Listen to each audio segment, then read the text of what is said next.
Hello, everybody, and welcome into my latest live feed. It is the 20th of October, 2021. My name is Kerry Holzman. Thank you guys so much for joining me.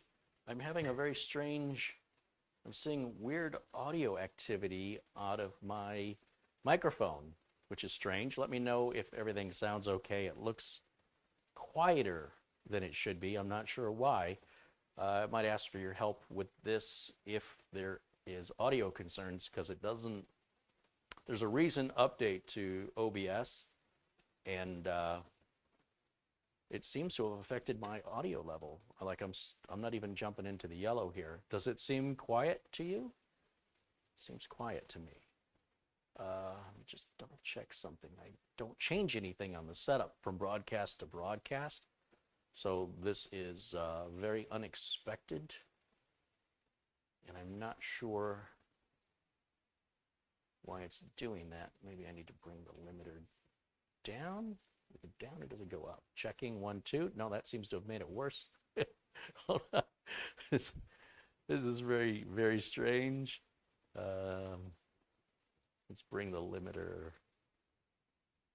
back there. And check 1, 2. That doesn't seem to have made any difference at all. Okay, well, I don't know. It's very strange.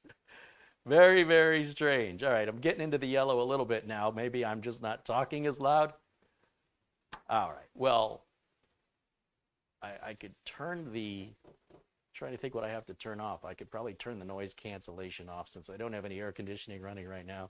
We turn off the noise suppression and I turn off the limiter. That ought to be crazy. No, even then it doesn't seem to be affected. I am probably missing something really simple here, but let me just try one more. The only thing I can think of is I can crank the gain up. But I'm afraid by cranking up the gain, yeah, check 1, 2, it's still not where I want it to be. If I'd have known that, I'd have been working on it off camera, but yeah, we can raise up the mic a little bit. Check, check, 1, 2, check, 1, 2, check, check.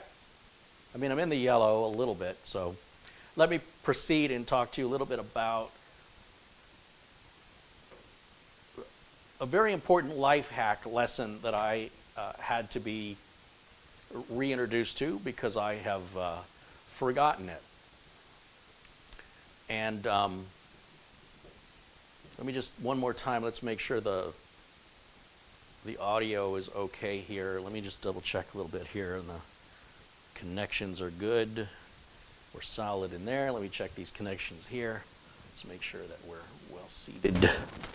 Yeah, everything looks good there. So I have no idea why this is happening. However, as long as you can hear me and it sounds clear, everything's good. Someone says we've got, Planet Craft says we've got static noise, too much static. Okay, so that's because, oh, look at that. Now, wiggling a cable has done something. Let me put it back the way it was.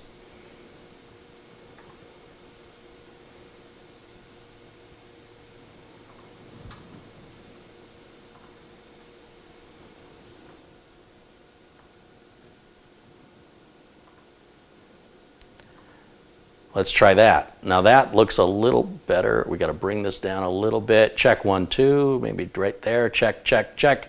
All right, let's try that.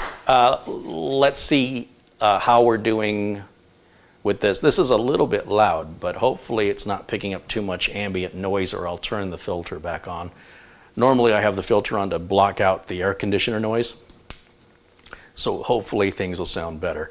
It looks like just by wiggling a cable, that's all it was. All right, we good to go? So I can start my video?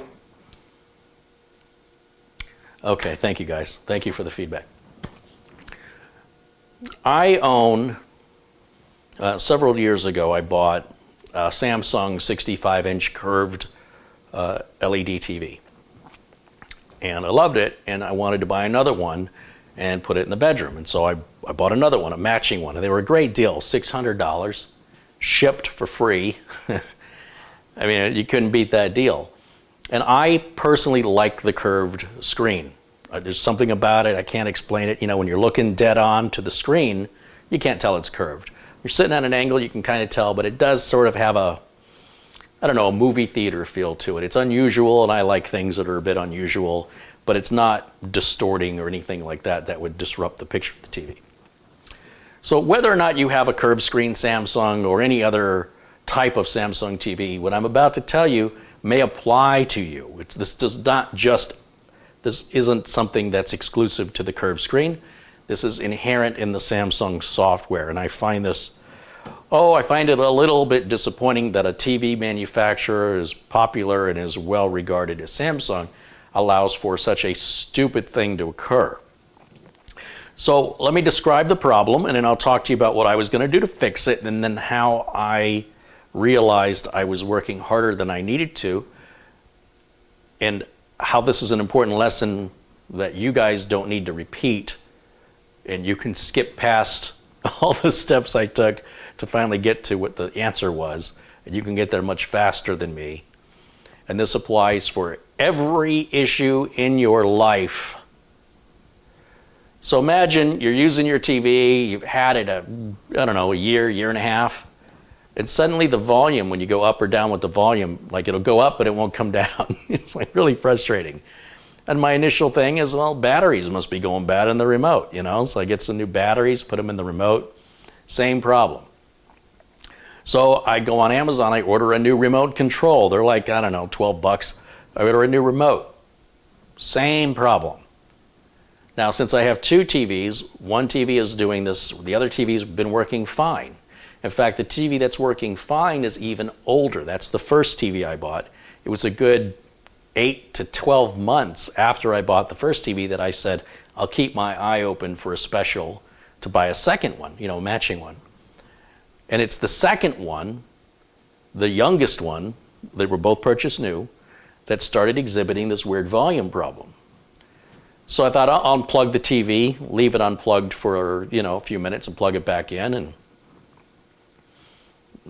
no joy. It just, you know, start bringing the volume up, it won't come back down again. So this was getting really annoying, super annoying. And as I recall, I think sometimes the volume would go down, but it wouldn't go up. But the most recent situation was it would go up, but it wouldn't come down. And what you need to know about big screen TVs, modern day big screen TVs are mostly just empty inside. Apart from the big LCD screen or LED screen that's inside, there's just a couple of little circuit boards. I think on the Samsung TV there are 2 circuit boards.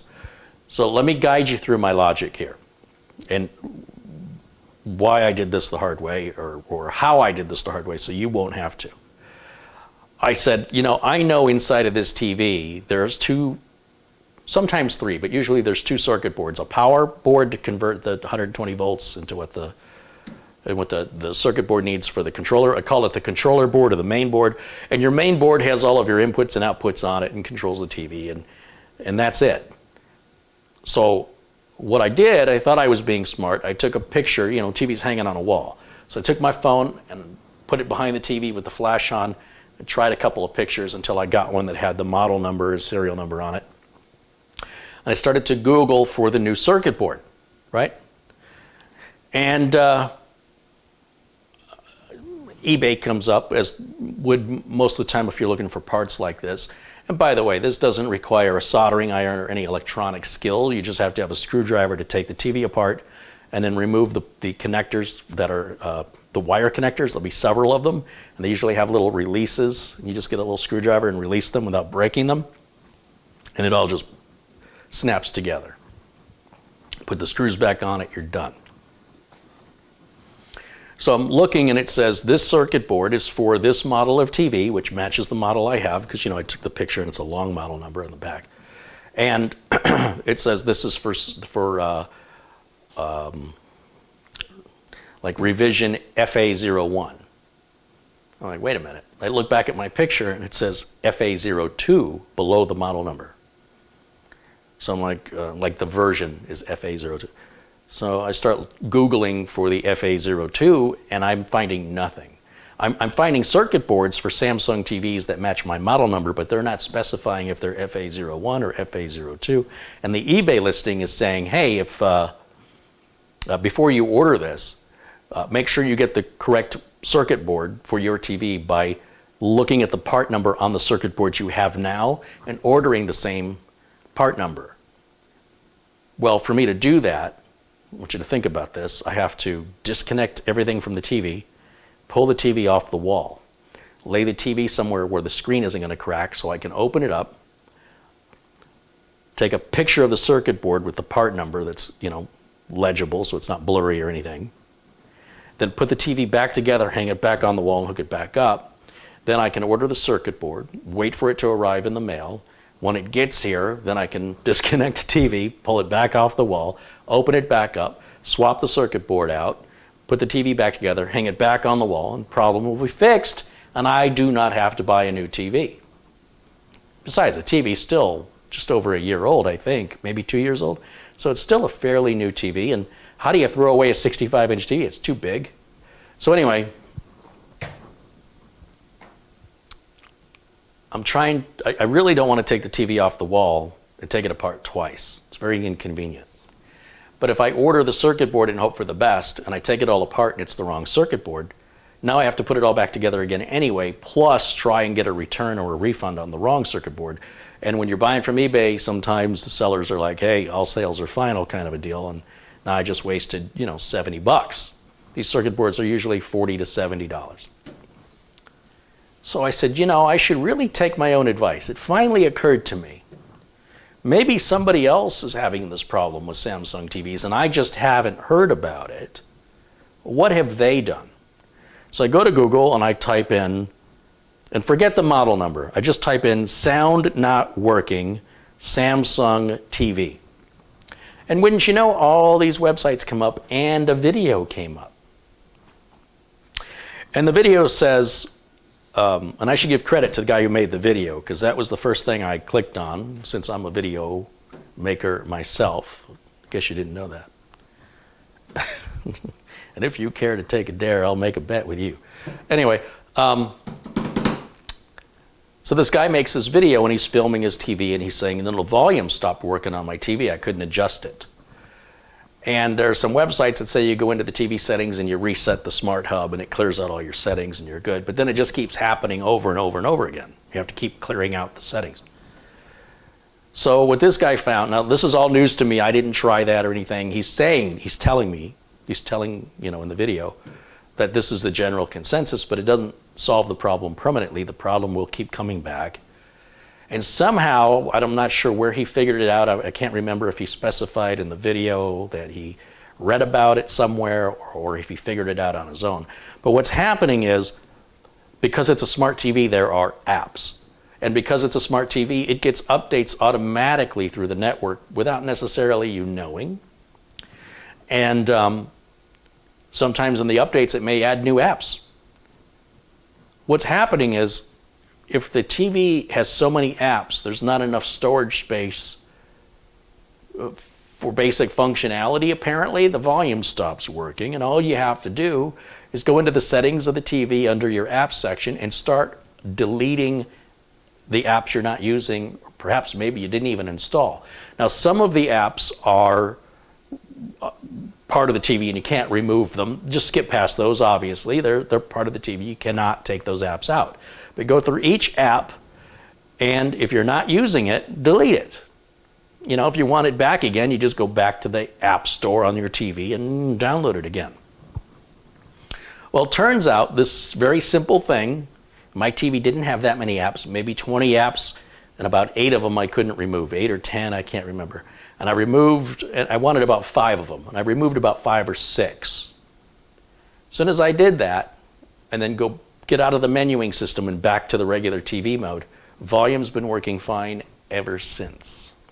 So you think, as long as Samsung has been in business, as long as they've been making TVs, for as long as they have been making TVs, that they would know enough to reserve a certain amount of memory if it's required to do things like raise and lower the volume and change the channel. But apparently they don't, and this is affecting I'm not sure how many models of Samsung TV, but as far as I know, certainly from what I can gather, 7th, 8th, 9th generation TVs all have this problem. And for all I know, that if you bought a TV from Samsung today, it may still have the problem because there doesn't seem to be any widespread information on this. I don't see any official information from Samsung regarding whether or not this has been addressed. And the information on how to fix it doesn't seem to come from Samsung. Their information is very generic. It's not specific like this. Now, the reason why this is an important life hack is if I had done the first thing, which is take the TV off the wall, right, disconnect everything, take it apart, find out the part number, order the part, put the TV back together, wait for the part to arrive, part comes in, I take the TV apart, I swap the circuit board. When I put it all back together, that would have worked because all the apps are stored on that circuit board. So when I take my old circuit board out thinking it's bad, and I put the new circuit board in that doesn't have all those apps on it, everything works. And then I would falsely conclude there was something that went bad in that circuit board. I would have been blissfully ignorant, thinking I properly diagnosed and properly repaired that problem. And there's some debate over, is that really a proper repair? At the end of the day, it got us to the same result, but it would have been far more labor intensive, far more inconvenient. Risk of damage, anytime you've got to set the TV on its screen, you risk scratching, cracking the screen, especially a bigger TV. This too much weight goes to one side or the other, that screen will crack super easy. And you have to have the TV on its screen in order to work on it. To take the back off, everything's behind the screen, obviously. That's why you don't have a big frame around the screen. They locate all the parts behind it. So you have to be very careful with how you set the TV down and what you set it on. And it's shocking to me that this information isn't commonly known with as popular as Samsung TVs are.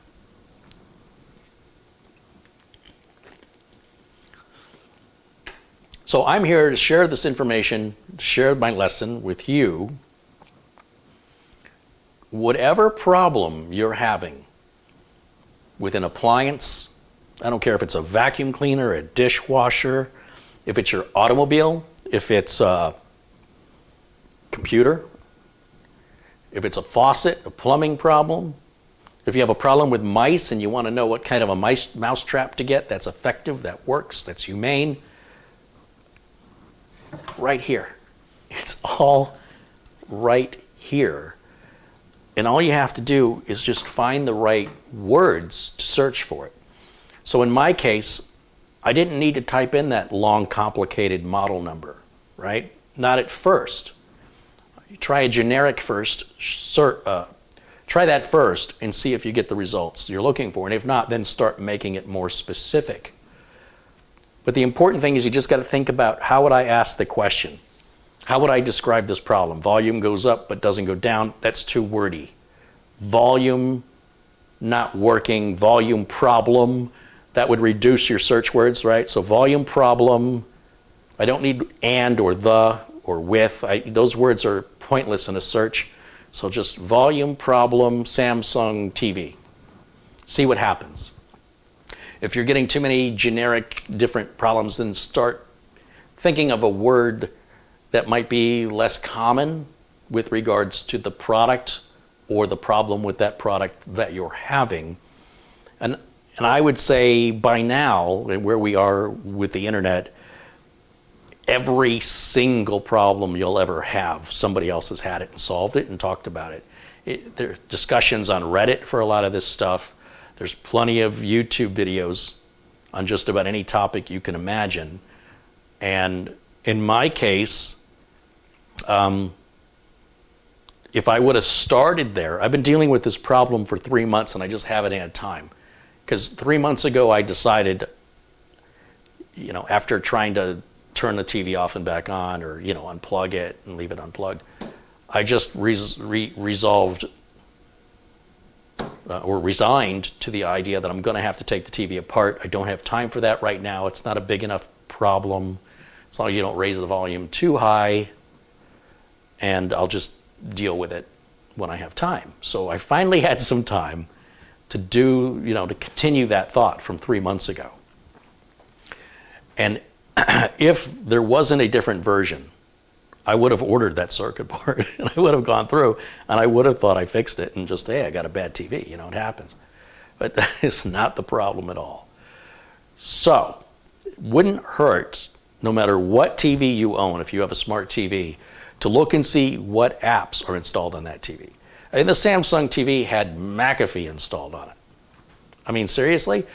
I'm not using my TV to download things on the internet. There's nothing anybody can get from my TV as a hacker. It's on a guest Wi-Fi network because it doesn't need network access. My Fire Stick does, but my TV doesn't. So anyway, this whole point of having McAfee on it seems pointless for how I use the TV. I certainly didn't put it on there, and it wasn't required. Took that off. That's probably one of the bigger apps. And it's probably getting constant updates for antivirus definitions, right? I didn't even know it was there. There's no indication when the TV's running that there's an antivirus running. Nor do I see any point in having it unless I'm doing something interactive with the TV. But I don't. I really just consume content with the TV. I'm not responding back to it, right? And that's where an antivirus would kick in. If I'm, browsing the internet with an app on the TV and I'm clicking on things, you can get infected just like a PC. Seems unlikely, but it's possible. And that's where that McAfee comes in. But I don't use the TV for that. If I want to surf the internet, I have a laptop. I can put that on my lap and watch the TV and surf the internet at the same time. So whatever problem you're having, try to Google it. And chances are, if you're not finding the solution, you're not asking the question correctly. I am absolutely convinced, unless it's a brand new product, that the information hasn't propagated yet. But more than likely, whatever problem you're having with any product, somebody else has already had that problem and already unselfishly shared their experience so that you don't have to go through that. What we can't make people do is help themselves, right? But if I'd have thought of that 3 months ago, and it should have been my first thought should have been, let me see if anybody else is having a volume. It's a very strange volume problem. My first thought was low batteries on the remote. I don't know the last time I changed the batteries in the remote, and that didn't fix it. And then my second thought was, maybe something spilled on the remote and nobody told me. Maybe there's something wrong with the button going up. So, the remotes are $12 on Amazon. Just buy another remote. It's $12. Never hurts to have a spare remote anyway. That didn't fix it. My first thought should have been, changing the batteries is a no-brainer, no big deal. But even still, Googling it is even easier. Just Google the problem. And if there's a YouTube video, I'm a visual learner, I would prefer to look at a YouTube video than to read an article. But that's just me. But anytime you're having an issue, if you broke a key off in a lock and you don't know what do I do now? The key's inside of the door, what do you do? Google that. There's YouTube videos. Show you 17 different ways to take that out without having to call a locksmith. Or you lost a key to a lock. How do you unlock it? There's 17,000 videos, depending on the lock you've got, that'll show you how you can bypass the key if you've got the patience and the willingness and some tools, basic tools. You can open that lock without calling a locksmith or getting some bolt cutters. If you're wanting to change the cabin air filter for your car's HVAC, where is it? How do you get to it? Every card, every make that's got one, there's a detailed YouTube video that shows you how you access it. Go on Amazon to get the part, for example. Change it yourself, and you don't have to pay the dealer 4 times or 5 times more to do it for you. You can be self-sufficient, self-reliant, save a lot of money, and also feel more empowered that you understand whatever this thing is you just fixed, you understand it better.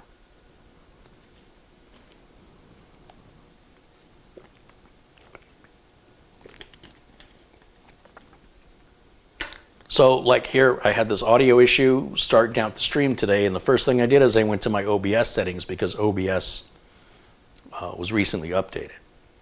but I've used OBS since it was updated and didn't have this problem.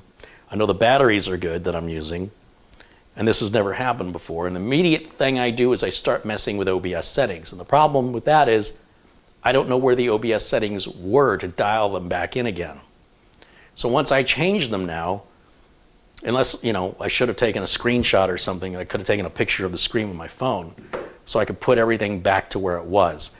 Now I'm not sure where it was, so I'm kind of guessing, and that's why my audio may not be perfect yet, but I'll have to take some time to dial that back in.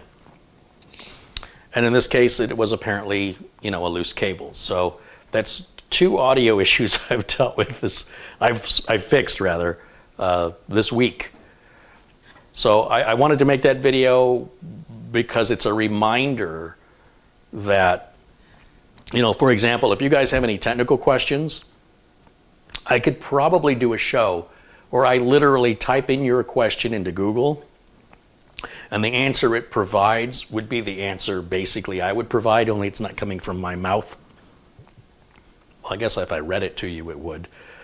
But, you know, sometimes people say, well, we like to hear the way you would do it. Well, I assure you the way I would do it is already online, right? Because I've shown much of what I do, and whether it's myself already explaining it, or it's somebody who may have learned from me, or it's somebody who learned around the same time I did, so we learned the same techniques. You know, it's not like I invented all this stuff, right? I learned it like anybody else, and I'm just trying to get you through the learning experience faster. There's a $50 contribution from Planet Cryos. He said, I'm having an issue with my truck. The rear defroster's not working. I brought it to a dealer and said it was sliding window inoperative, not covered under warranty, cost $1,000. Now 20 minutes with a multimeter, and I just bent the tabs on the sliding part, and now it works. Yeah, well, sometimes that's the motivation we need to finally maybe do something we didn't want to do, which is, oh, I'll look at it myself, you know? And then you find out it's something simple like that. You never know the quality of the person doing the work when you take your car to a dealer. You don't know which mechanic is going to get it, how long they've been there, what kind of mechanic are they? Are they somebody who just rushes through stuff? Or are they somebody who takes great pride in proper diagnostics? Some mechanics, unlike some computer technicians, play parts darts, where you're spending the customer's money guessing at parts, and the customer's paying for it every time you're wrong. It's pretty messed up. There's a guy on YouTube, I think it's called Rain Man's Repairs, and he shows how when cars roll into his shop, and he gets all different makes and models, how he diagnoses it, and many times it's been diagnosed incorrectly, and it's important to him that he's doing an honest job. And if he's something like he had a Jaguar roll in with a problem he thought was a simple battery issue, turns out it was more complicated than that, and advised the customer to take the car to the dealer, that it was beyond his experience. And the customer was kind of upset, saying, hey, you know, I brought this car here for you to fix because I didn't want to take it to the dealer. And he's like, well, I'll tell you again, I don't feel I have the experience or the knowledge necessary to fix this problem. And I would be doing you a disservice if I made an attempt to fix it. If I were you, I would take it to the dealer, but I can tell you, I cannot work on it. It's beyond my experience and skill set. It's pretty rare to find a mechanic or a technician who understands their limitations. A lot of times, these folks will get in over their head, and it's at the customer's time and expense to fix their errors and judgments. So I admire that. There's not too many people like that. And if you can find a person like that, you stick with them, you know. You know that mechanic, you take your car to that mechanic specifically. That's why I like Subaru Mike. If I have a problem with the Subaru, I take it over to Subaru Mike. I know he knows what he's doing, and he's not going to take any shortcuts and just go, well, you know, there's a misfire, so you need a new engine. And this other guy's going to go, well, you just need a new spark plug wire, and maybe a new spark plug. You know, something like that. Yeah, so be aware of if you're going to have somebody else fix something for you, what would be reasonable and what seems a little suspicious. Like, you know, the more drastic the repair is, do you really think does that add up to you? You're the customer, you're the one approving the work. And if you feel like seems like it's a smaller problem, get a second opinion or Google it yourself to see what other people have done if they've experienced it, and likely they have. Now, with that, I also want to let you know tomorrow, I've asked Doug Betts over at Windows Live Training to join me because I bought a motherboard that has an Intel i225 Ethernet card on it, built into the board, that I joined Doug in a live chat where he had a customer call say they can't get their LAN, the local area network. It won't work on the built-in network card. It'll work for a few seconds and it stops. And it won't start again until he turns the machine off and back on again, and then it'll work for a few moments and it'll stop. And I'm like, well, this will be an easy problem.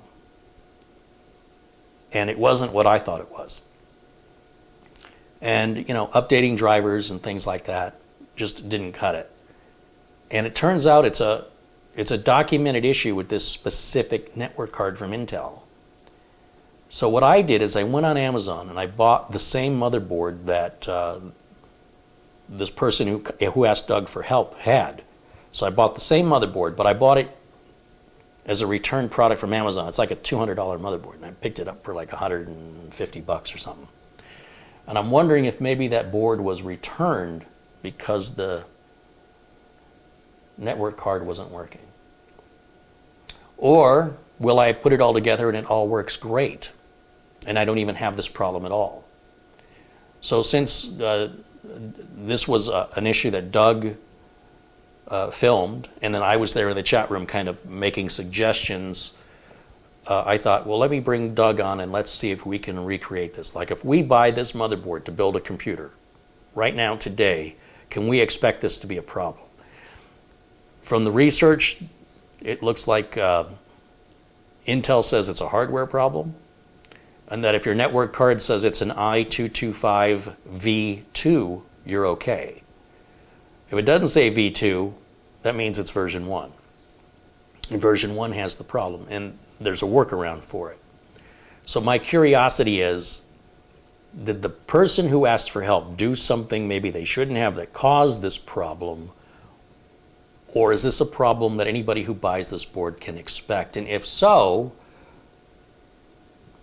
we now know through this whole 2-hour live video that Doug did how to fix it. And the way we found the fix, the way Doug found the fix, was Googling. Like, everybody in the chat room's guessing, he's guessing, and then finally he's just kind of running out of ideas. The Steam, oh, let's Google it, and then boom, documented problem, well known. Well, I'm skeptical that a company that's been in business as long as Intel has would make a network card that would be faulty, right? Just like I'm skeptical that Samsung would make a TV that allows more apps to be installed than it has memory required for the simple operation of the TV, right? Surely they wouldn't make that basic error. I expect that from some smaller, lesser known brand. And yet, there it is. So even these large companies with great reputations who've been doing this job for, quite a long time, leaders in the industry in those areas, sometimes get a little lazy on the quality control. Maybe things are being rushed out the door too quick, or maybe there's some cost-cutting measures where the quality assurance just isn't thorough enough. I don't know how this happens, but I have to know now, is this something everybody who buys this motherboard can expect to deal with? Or was that just like a weird thing?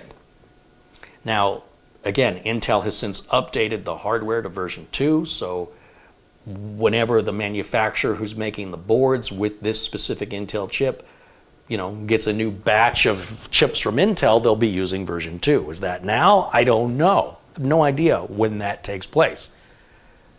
So for all I know, there are brand new boards sitting on shelves, still containing the same version 1 of this chip, which may or may not have this documented problem. So I want to find out from firsthand experience. I don't want to take anybody's word for it. I want to see it with my own eyes. I want to film it live. And I want the other person who I know is familiar with this, who's Doug Betts, I want him to join me and experience this with me. And I'm inviting all of you to join me tomorrow. We'll try and get started around 2 o'clock, and we'll try to go about 2 hours. We might go 3 hours, but we'll see how long it takes. I'm just going to take the board out of the box, throw a CPU, RAM, cooler, storage on it, load Windows 10 on it, and if the network card driver isn't automatically installed through Windows 10, I will download the network card driver from the motherboard manufacturer, just like I always do in these situations, put it on a flash drive, then plug it in, load that driver, and then see if it connects and disconnects, the same symptoms that Doug was seeing on his live video. If so, that's an important thing to know if you're going to buy that motherboard. Now, that's not the only motherboard with that Intel chip, but it's the only one I know of that has it. And since that's the one we were working with, I want to recreate this exactly as it was, just to see what happens. All right? But again, if Doug, if anybody, if I would have gone to Google and searched it first, there's a good chance we would have come across the article that stated that this was a well-known issue with this chip and that it was a hardware issue that Intel has acknowledged, and this is a workaround for it. Installing a new driver didn't fix it. Basically, you had the simple fix on this was you went into the device manager and you deleted the network card out of the device manager, and it'll ask you, there's a little checkbox, do you want to delete the drivers that go along with this piece of hardware you're deleting? And you check that box and basically saying, yes, take the drivers out. Then let the system reboot. And now this guy had Wi-Fi he was using, and he wasn't even using the LAN, but it was bothering him that it's a brand new build, it's not working, right? He just wants to know what's going on. And so apparently Windows Update grabbed the right driver automatically, and then that was the fix. It was a 2-minute fix that we spent over 2 hours on. So that's unusual, and I just want to know, how frequent can, I want to set expectations. If you're getting this specific network interface card on your motherboard, and you're putting on the latest edition of Windows 10, 21H1, then is your network card not going to work? And if you load the driver from the manufacturer, does it too not work? We're going to find that out tomorrow. Friday, starting at 1 o'clock, as always on Fridays, Mitch Morrison joins me, and we're going to do a home theater PC build. Now, we're not doing a home theater PC build for you, and the last thing I want to hear is what parts I should have used. I'm sure I'm going to hear it. I don't want to hear it. I'm using the parts I want to use because I'm building this as an example of a reasonable priced, very attractive home theater PC that belongs very fittingly in an entertainment room where it won't look like a computer and it won't be loud, it won't be visually distracting, but it will be very unusual looking, and it'll look like a piece of hi-fi equipment. It'll look like a piece of your stereo equipment, a classic piece. It won't look new. It looks like it's from the 70s or the 60s. And so this isn't going to be a content creation machine. It doesn't need an i7 or an i9 because that's going to raise the price, and it has no impact on its ability to stream music and movies, which what a home theater PC is designed to do. At the same time, I don't want to make it too weak where maybe it's going to have problems processing H.265 files or decoding future more CPU-intensive encoding processes, right? Like trying to watch an H.265 encoded file in an older computer is painful. So what I'm looking for is sort of that middle ground. So, 10th or 11th gen Core i5. It's a slim case, which is going to require a liquid cooler, not for cooling performance, but just because the case isn't tall enough for fans. So we'll throw a liquid cooler on it. No sense putting a video card in there because the video card on the CPU is more than adequate for a home theater PC. Now, could you change it into being a home theater PC and a gaming PC you play on the home screen? You can, But now you're looking at a higher end CPU, you're looking at buying a GPU. That's not what I'm trying to build here. I don't need a super fast solid state drive. Any NVMe drive will be plenty fast. So it's really a question of how much storage I want. Will I be loading my media on my home theater PC from the PC itself? Or will I be loading it off of a NAS or an external drive? Any of those are options. So I can stick a very small solid state drive in there. The performance of that drive is irrelevant. Even the smallest NVMe drive is far faster than what we need for streaming. If I want to put an external USB drive on there, you know, the speed of the USB is significantly slower than the NVMe drive, and that's obviously going to stream just fine as well. Or if I have it wired or wireless on my network and I'm streaming that way, there's still more than enough power. So, you know, it's a matter of finding the balance. Maybe instead of 16 gigs, maybe go to 32 just for a little extra oomph. But, you know, for the price difference, it's a $50, I think, price difference to go from, or it's a $100 price difference to go from 16 to 32. Or maybe it's $80, something like that. It's whatever 16 is, multiply it times 2. And then, like I said, storage, I'll put some larger capacity, slower storage. So I'm not spending for high performance I don't need. I'm not going to go overkill on the power supply because, again, we don't need a graphics card in there. We'll run off the onboard graphics on the chip. And when we're done, we'll have a nice kind of a lightweight, quiet, very capable home theater PC that should last for years and years and years without any maintenance or upgrades required. So that'll be Friday at 1 o'clock. Very unusual build. It's a mini ITX build. And I'm looking forward to doing that because it is so different. But remember, you can adjust it to meet your needs.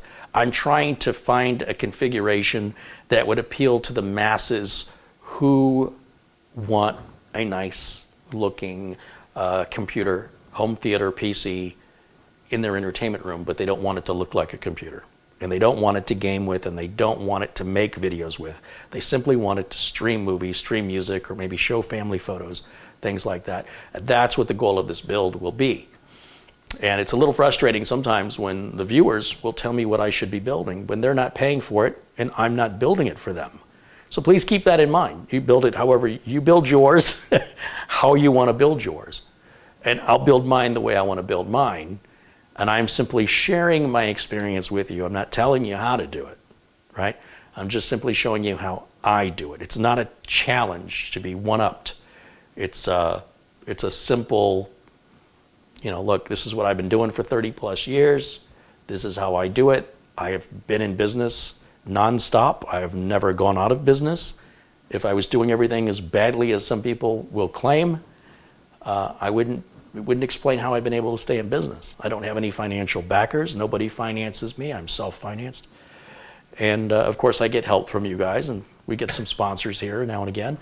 But for the most part, long before YouTube, this was my bread and butter.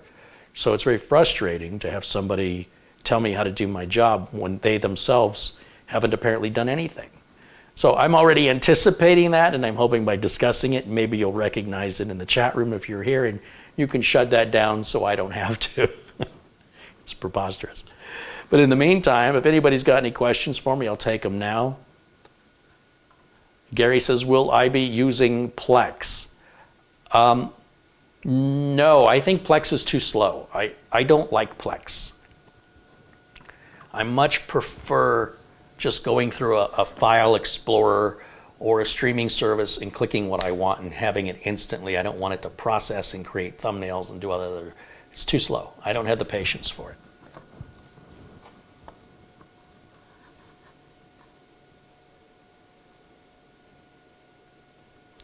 Let me look through the chat and see what I've missed here.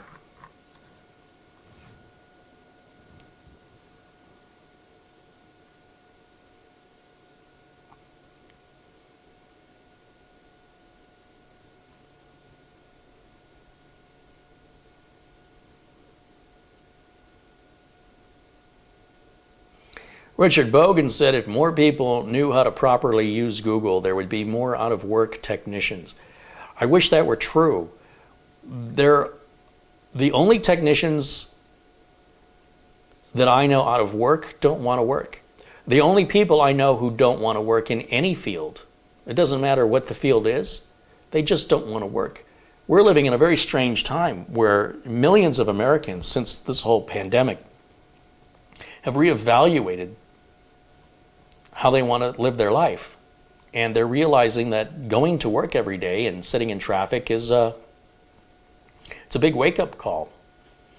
And so we're having very big issues with finding employees in every industry across the United States, from restaurants to computer technicians to nurses. We have a shortage of truck drivers for delivering fuel, so there is a gas shortage happening. Not because there's a shortage of gas, there's a shortage of truck drivers to deliver the gas. We have a shortage of school bus drivers here in Maricopa County, where they've just, many cities and municipalities have agreed to raise the salary for bus drivers to encourage people to apply. There are a massive, massive shortage of police officers. People don't want to be police anymore. They're seeing, the police have created such a negative tone with the public that the public doesn't apparently want to be a part of it. They're like, if that's the way they treat people and that's the way they defend themselves as justifying abuse, I have no interest in being a part of that monstrosity that is destroying this country. And I'm not surprised. The Phoenix Police Department is going to have a job fair in Chicago, and they're going to try and convince people from Chicago to be police officers in Phoenix. But in the meantime, Chicago needs police officers too. So in every career you can think of, there is a shortage of employees. So learning how to fix things yourself might become a necessity because there may be nobody available to fix it. Think about that.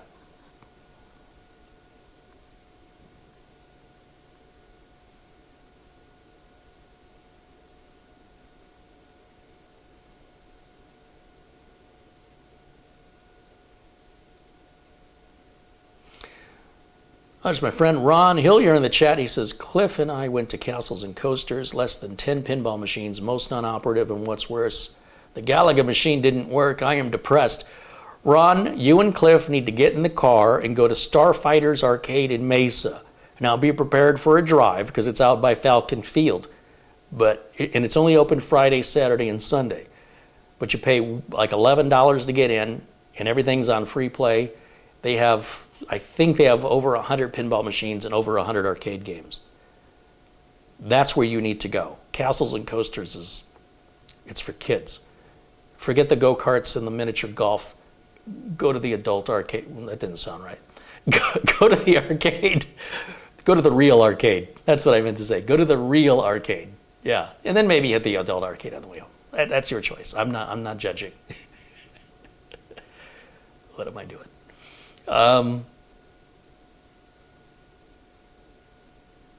What else do we have?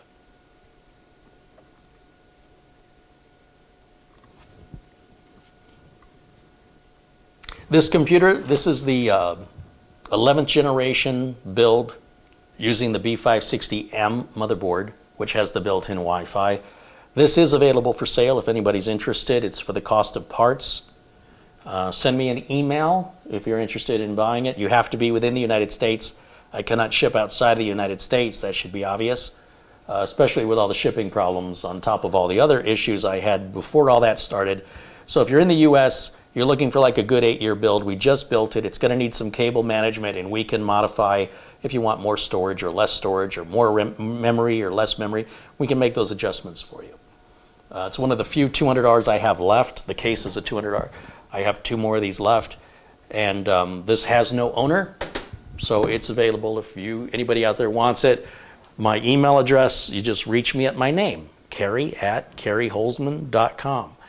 That will be my email address unless my name changes to my death. So once you know that, right, it's just a matter of getting through, because I sometimes have very busy days and I don't have time.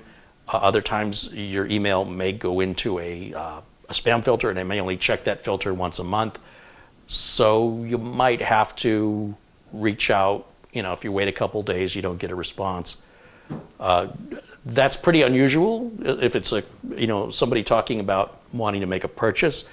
Typically, the people that don't get responded to are people who are asking me for my personal time, but they're not offering me any money and they've never contributed to the channel. Somebody who says, hey, help me with my computer problem, or hey, can you give me something for free? I don't know who they are, and they've done nothing for me. So obviously I'm running a business. If you're a customer, I'm going to treat you like a customer.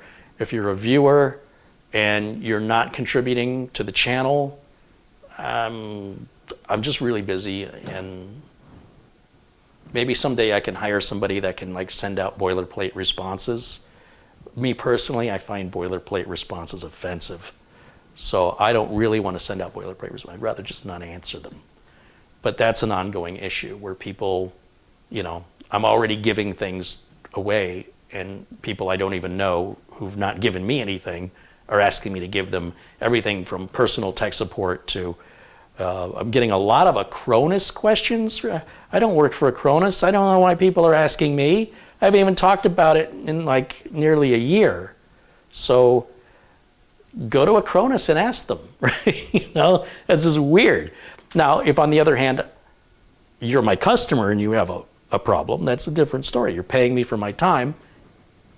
Obviously, I can help you, but how do you think the phone I answer gets paid for? How do you think the electricity stays on? It isn't out of kindness. It's out of business transactions. People need something. They're willing to pay a fair rate to get the service and to get things resolved. That's why I'm here. That's how I make a living. Giving that away, when I'm already giving this away, is sending me out to be homeless. So I hope you have a little consideration for that. It's just societally, it just feels unfair to me that somebody would take something I've offered and then ask me for more without offering me anything in return. So I hope you're not that person. But there are many of you who have generously contributed and asked for nothing in return. You guys are amazing. And that's why, for those most generous folks, I've been sending computers out to them for free, just to say thank you for believing in me and for investing into this channel so that I can continue to make these videos without having to simultaneously work a job to finance it. Because the YouTube money is not good. It's not good at all. And then I don't want to turn into a paid sponsor, right? I don't want to be a mouthpiece for some corporation so I can get some money, because that dilutes the value of what I'm doing and the authenticity and the genuine nature of my autonomy. I need to keep my autonomy. I need the freedom to choose what I make, how I make it, and when I make it. And basically, when you take on sponsors, a lot of times you're selling your autonomy. I'm not good with that. So it's definitely not a good scheme to get rich. My business acumen, my morals, and my ethics prevent me from doing the things that Elon Musk had to do and Jeff Bezos had to do to get where they are today. I'm not willing to do those things. It doesn't make them bad people. I just don't have whatever that is. I feel too guilty about it. Even though it's legal, I'm not saying they did anything illegal. It definitely violates my value system, and that keeps me from ever achieving that level of success. I know that as a fact. But that doesn't mean I still can't be successful. I just can't be that successful unless I'm willing to do some of those little nasty, I think they're nasty business maneuvers. Yeah, so anyway, that's my burden to bear. That's not your problem.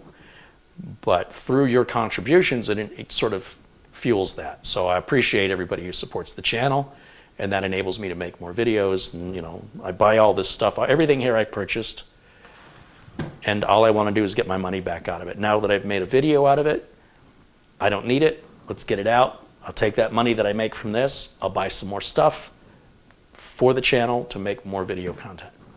And that's sort of my business model. Well, there's no sort of about it. That's my business model today. We'll see how it evolves.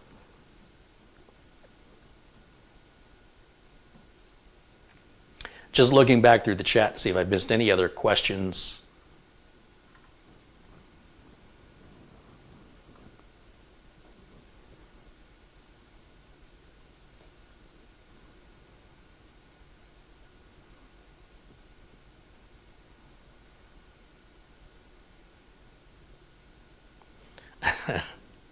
There's Mortmont posts a link to Starfighter's Arcade. Thank you, Mortmont. Yeah, Ron, you gotta check out Starfighter's Arcade.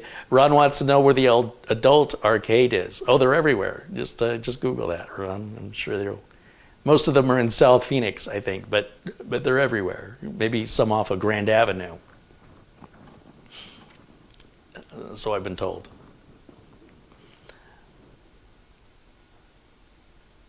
Lee says, Carrie, I'm going to have my shoulder operated on next Wednesday, so I won't be typing, but I'll be watching. I am banned from the keyboard for about 8 weeks. Well, you can join the shoulder surgery club. I got a nice big scar. Is it on this? Yeah, I got a big old scar. You see it? Big scar right there. And it's weird because there's like a dip in it. Like whatever they took out hasn't filled back in. So, and then it's got the scars from the stitches going. It looked like Frankenstein, someone attached an arm. So welcome to the club. I'd offer to shake your hand, but, you know, the shoulder. You'll be fine.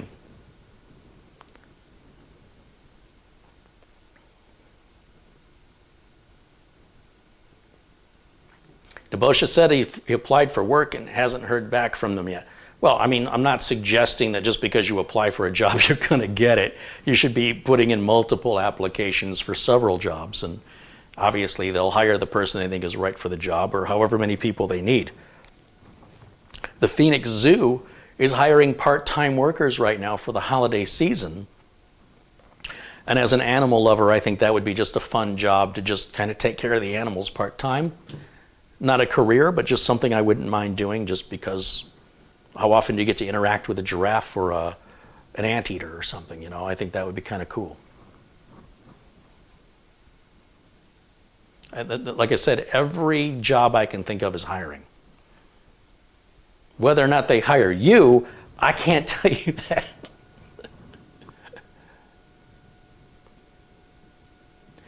Lee says he's got a bone spur and a 43-year-old injury and about 5+ hours of repair. Well, mine wasn't that bad, but you know, the earlier you get it taken care of, the less, the easier the healing is going to be. So I'm glad you're getting it taken care of. Better now than waiting. It'll just get more and more, the recovery will get more difficult the longer you wait. I think you know that, though.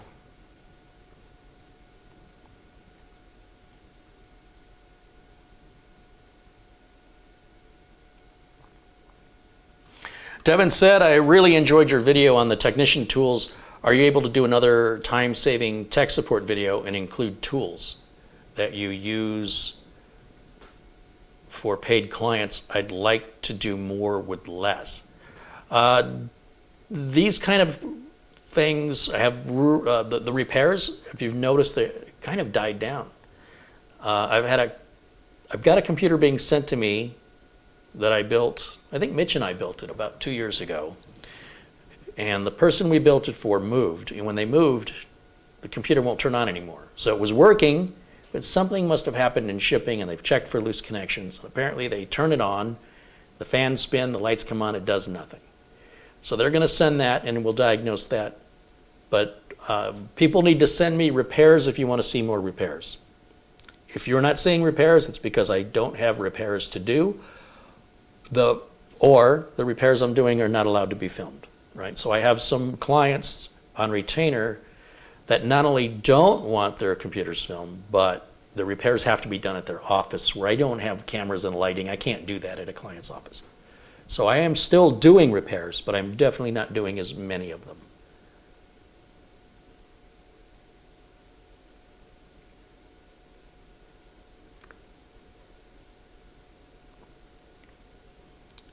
Master Singleton says, where did you source the mint condition Altair 8800? It's not a mint condition Altair 8800, it's a replica. So just go to Google, type in replica Altair 8800, and that website should appear. And you can build it yourself or pay $100 more to have it pre-assembled and sent to you. It's just like a Raspberry Pi or something in there. But it's all programmed to work exactly the same. You wouldn't know the difference. There are some, like if you really know an Altair well, you can see that the case it's in is a bit different and the back of it's a bit different. But it's close enough to the real thing, especially on camera. And it functions no different. And it has the option to use SD memory cards, which obviously an Altair didn't have. But yeah, check it out. I can't think of the name of the company. River something, or I can't remember. But a simple Google search should pull that right up. And they're usually not available. You have to like put your email address in and say, notify me when they're available. And then when they notify you, they're available until they're sold out. So the longer you postpone, like if you don't have the money to buy it, and then you wait, and then you finally gather up the money, they might already be sold out again, and then you'll have to put your name back on the list and wait again. So be prepared for that. Gary wants to know if I remember Windows Media Center. Oh yeah, sure I do. Was never a fan, never recommended it, and suggested everybody who has it get rid of it. I think by now most of them have. But yeah, some people really liked it. I much prefer just give me an interface with a NAS. You know, give me VLC on a Fire Stick and let me point it over my network to my NAS, or let me just stream the stuff direct, you know, from Hulu, Netflix, Paramount, Disney, whatever. You don't need a media center PC anymore.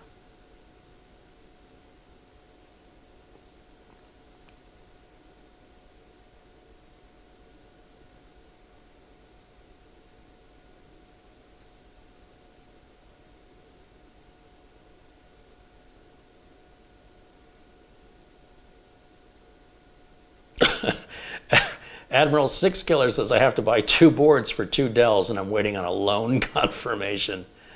Yeah, yeah. Sarcasm noted.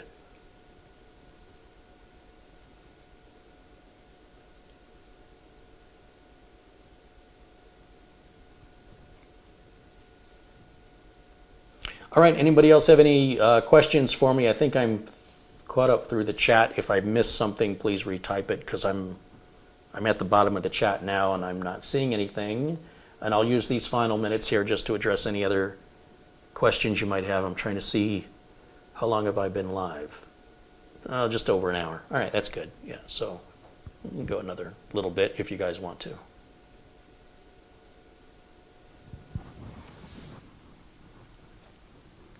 So I guess with the filters off, there's a little bit of background noise. You're picking up probably the fan in the streaming computer here.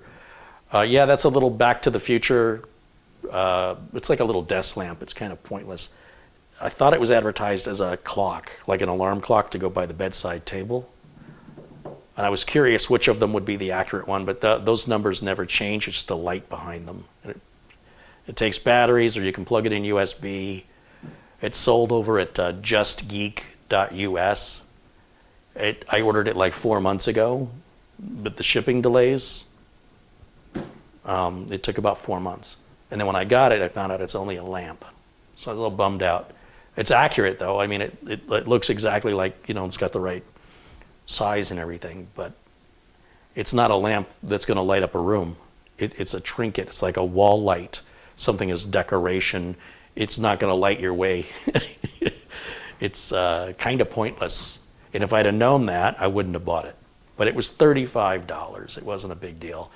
But man, if it worked as like a bedside alarm clock, that would have been a great deal, which is what I thought it was, which is why I bought it.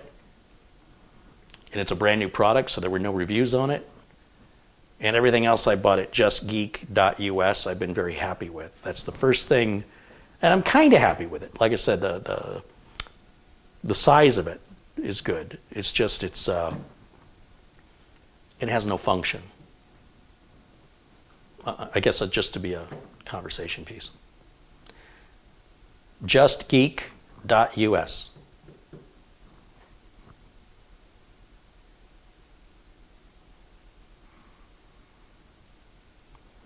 Gary's saying hello from Sydney. That's from Gaz. Thank you, Gaz.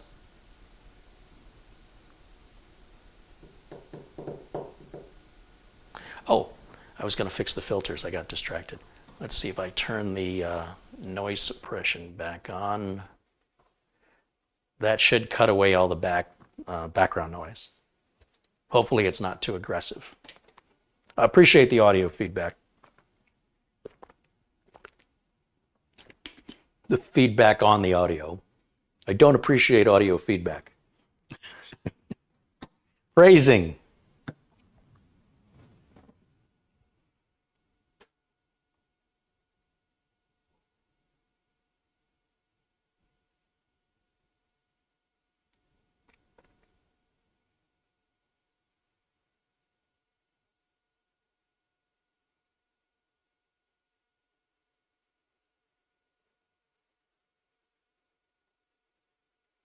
Okay, so the sound is better now. It's not cutting me off too much. Thank you. Thank you for letting me know.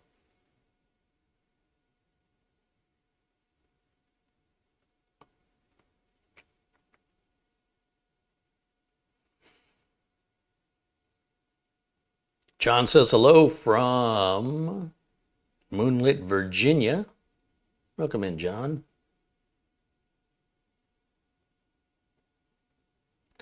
Mortmont posts the link to us.justgeek.com.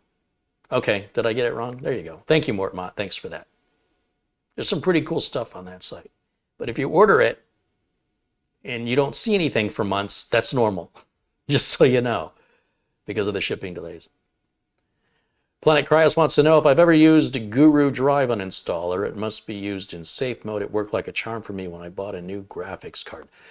I don't like uninstaller software, and the reason is it doesn't make any sense to me to install a piece of software whose job it is to uninstall software. Revo, of course, is the most popular name in this. I haven't used an uninstaller based on principle. Been a couple of years. If I was going to replace a GPU and I was having some GPU driver issues, then I would use the specific driver uninstaller that is available through the forums that they use. There's one for AMD and there's one for NVIDIA that supposedly clears everything out. And the names elude me. I can't think of it. They're very popular, but it's pretty rare you should ever have to use one. But the whole concept of a piece of software that you install for the purpose of uninstalling software, it just goes against any form of logic that makes any sense to me. It's like somebody who's always monitoring their resources and they don't seem to realize they're consuming resources with the monitoring software that's monitoring their resources. So stop doing that. If you want to free up as many resources as possible, stop using the resources to evaluate the resources. It is maddening to me sometimes that people go around in circles like that. But, if it works for you, I'm not telling you not to use it. I'm telling you I don't use it, and I'm telling you why. And I've never had a need to use it. Like I said, those tools for removing, DDU, thank you, you guys. DDU is what's used for uninstalling the graphics card drivers, and that has worked perfectly every time I've ever needed it. Like if it didn't solve the problem, it wasn't a driver problem. Surf said, Bitcoin seems to be really up today. Are you cashing out? No. I told you back in January and again in March that Bitcoin goes up and it goes down. It goes up and it goes down. And when it goes up, you never quite know how high up it's going to go. And when it goes down, you never know how far it'll go down. But no matter how far it goes down, when it comes back up, it goes up higher than it ever has been before. But when it goes down, it never goes down further than it ever was. So it fell to like 29,000 in the last 2 months. Boy, I wish I would have bought some. And I told you guys, I said it's a good time to buy it. Like, I don't know how much further down it'll go below 29, but if it's at 30 or below, buy it. and then just wait. What happened with Bitcoin is it got authorization to be an ETF so that, and you can Google this, I'm not going to go through the whole explanation. I'm not fully sure I understand it myself, but essentially it means hedge funds can invest in it. And with that, that now means that, for people that put their money into a company that diversifies your investments into multiple industries so that you don't have all your eggs in one basket, Bitcoin is now an option that these multi-billion or trillion-dollar hedge funds can start utilizing. As a result, there's some speculation that Bitcoin will go up another 100,000 to 165,000 soon. Whatever soon means, I don't know. So if it's at, like right now, I wouldn't buy Bitcoin. Bitcoin's at a new high. It's over 65,000 right now. So if you just bought it a couple months ago at 29, you've damn near doubled your money. You've more than doubled your money. But if you keep holding it, and Bitcoin continues, as is what some financial experts are suggesting or prophesizing, if that what they say actually happens, then imagine how much money you would lose if you sold now. But I can't help but wonder, when Bitcoin hit 65,000 last time, if I would have sold it, not knowing if it was going to keep climbing or where the peak was, because sometimes Bitcoin will fall a couple thousand, and you think, oh, it's on the decline, but then all of a sudden it starts climbing again. It goes up higher than it was. And you think, oh, good thing I didn't sell. Although sometimes it goes down and it keeps going down and then it kind of stops.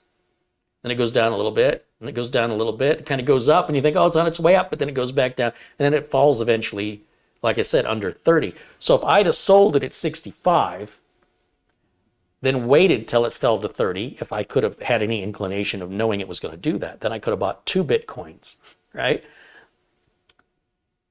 And then some at 29,000, even at 30,000 each. Could have taken my profits, just sat on them, just don't spend it, just sit on it, wait for Bitcoin to fall to a certain point, then buy 2 of them. Then when it climbs again, I'll double my money. But you can still double your money by just holding it. You invest in it, you sit on it, and you just wait. Eventually, it's going to be worth $1 million. It's just a matter of time, probably. However, nobody really knows, but I speculate that that's the future, that younger generations will be preferring that to cash. And the more it gets used, and now that people, investment companies can use it like in hedge funds, it'll be an option for them to literally buy hundreds of thousands of Bitcoin at a time. There's a fixed number of Bitcoins. So the more people want it, supply and demand, the value goes up as more and more people buy it. And there's some people that do what they call pump and dump, where you're, raising the price artificially, you're putting a lot of money into it. So people think, oh, I better jump on this. And then they dump it and they cash out. And then it kind of, if it's a significant amount of money, it can plummet. And then someone says, oh, well, he pulled out, I'm pulling out, and they're pulling out, they're pulling out, and the whole thing starts to tumble again. And then there's guys like me that are like not reacting to that. Just don't worry about it. Just hold it. Just wait. I think by the end of this year, it'll be, and I've been saying this, I think it's going to be at 100,000 by the end of 2021. Go back and watch my videos back in January, February, March. I said it's going to hit 100,000. Even when it was falling, I said, I still believe it's going to hit 100,000. I don't know how. Even when it's at 29,000, I don't know how it's going to gain 70,000 in the remaining months of the year. But then this happens, right? I didn't know this was going to happen. So I'm still sticking to that. And it won't matter if I'm wrong. I'm still holding it. Right or wrong doesn't change anything. 100,000 isn't enough to buy the house I want. I need quite a bit more than that. So I'd rather just keep holding it, let it keep building, let it keep building. But if I sense it's falling again, I'm very tempted to cash out, wait until it bottoms out, and then buy it again, and then have more of it for the next time it rises again, if it keeps going up and down and up and down. But I guess what I'm trying to say is, if you look at a graph, Bitcoin's always gone up and down. But if you look at the graph, it never goes down all the way to where it was. It's always going up Even when it goes down, 29 was higher than Bitcoin's value back in '07, right? So when it falls, it doesn't fall all the way to zero. It doesn't fall to, $4,000. It because it's worth so much more. When it falls to half its value, that's still a record high, or would have been a record high a year earlier or 2 years earlier, right? Depending on what part of the chart you're looking at. So Bitcoin only seems to be moving in one direction. It's going up, but on the way up, it's dipping down, but not as far down as the bottom. And then it climbs up higher than it was before. And then it'll dip down again, but not as far down as it did. And it'll climb up higher again, and it just takes time. And then certain things that we don't have any control over in the marketplace drive its sale, or make it a bullish market or a bearish market. Bullish means everybody wants to buy it. Bearish means everybody's get rid of it, dump it. So that's the extent of my knowledge of investments.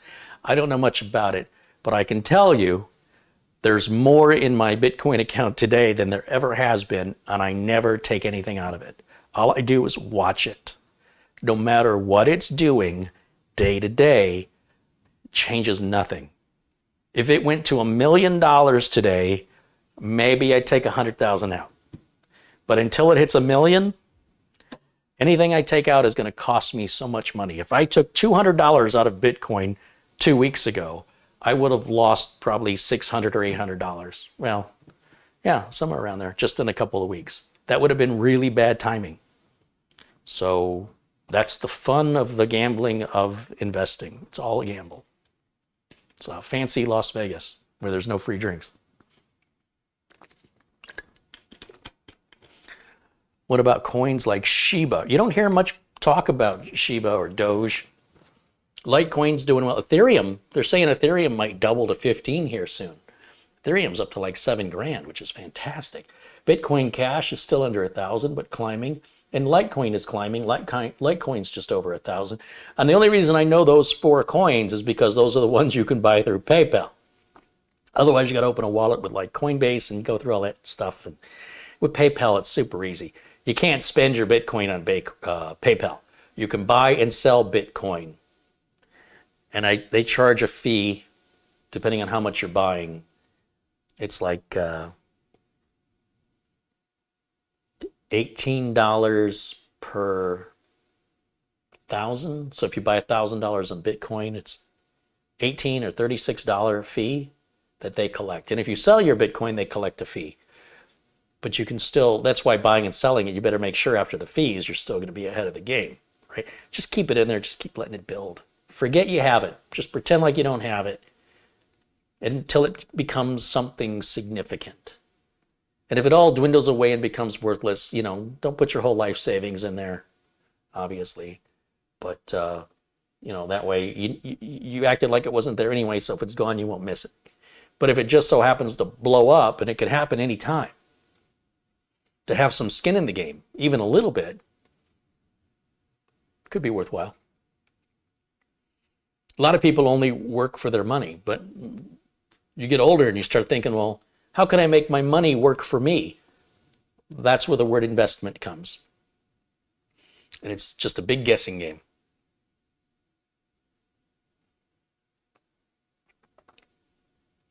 Michael contributes $2.99 Australian. He says, hi, Kerry, is there an oversupply of US dollars? No idea. Sarge Tech says, what do you think of Arculus Secure Crypto Cold Storage Wallet? I've never heard of it, so I don't have any opinion. Again, I do everything through PayPal. I don't have to deal with that stuff.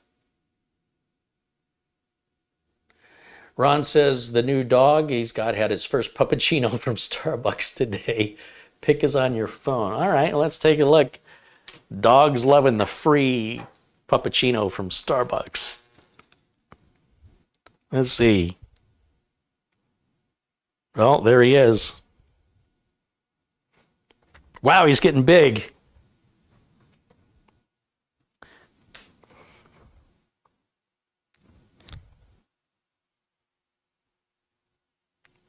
Does he want another one, Ron? Did he like it? Kind of looks like he liked it.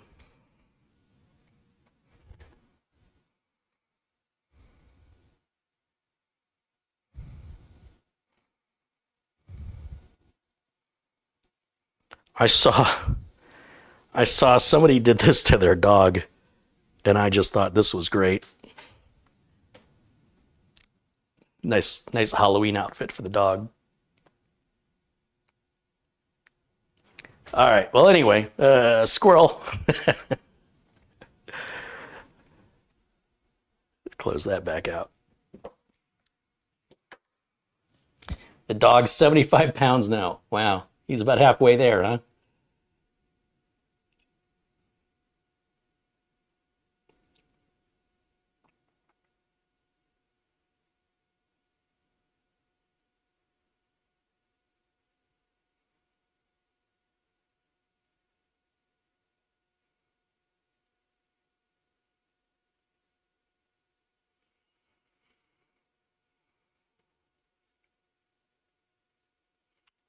Ron says he loved it. And he went after Dakota's latte afterwards.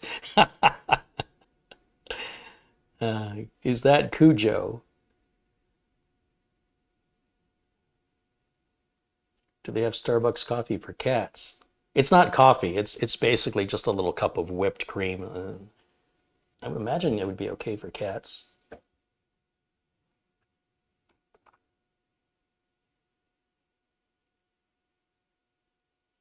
It was somewhere else. Was it In-N-Out Burger? Somewhere they had a treat for, if you're going through the drive-through window with your dog, they got a treat for your dog. It's pretty cool, I think, when places do that. I was at a Walgreens picking up a prescription,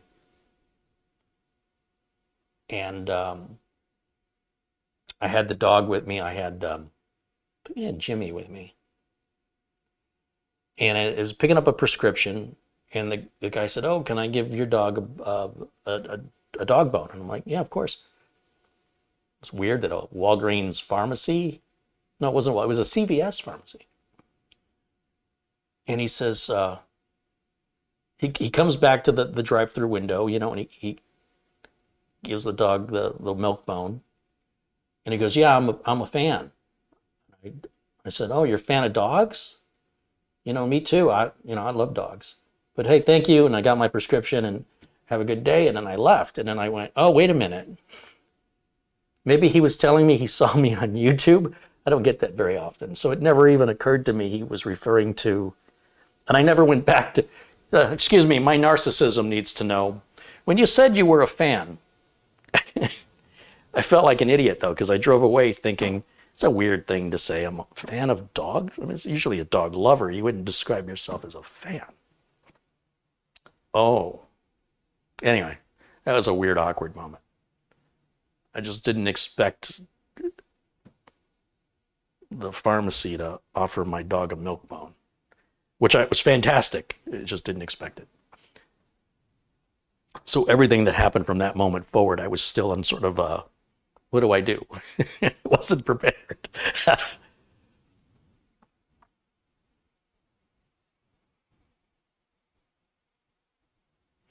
Jim says, I got my first unsolicited YouTube partnership request from someplace I've never heard of. Made me laugh since my channel just barely got above 250 subs. There's so many creators on YouTube now that you can have a trending video titled How to Get More YouTube Viewers. That's how many content creators there are. Some people say, I don't want to create a channel now because there's just so many channels. But the fact is that how many channels there are doesn't matter. What matters is, well, first of all, why you're doing it.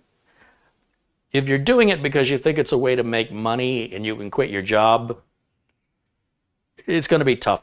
But if you're doing it because you enjoy, you enjoy the creative process of making the video, or you enjoy some form of artistic freedom in doing what you want, how you want to do it, whatever that is, food reviews, product reviews, educational videos, maybe you just want to blog, you just want to have a daily diary of what's going on in your life, and nobody even knows who you are, but it doesn't matter. You make the videos for you.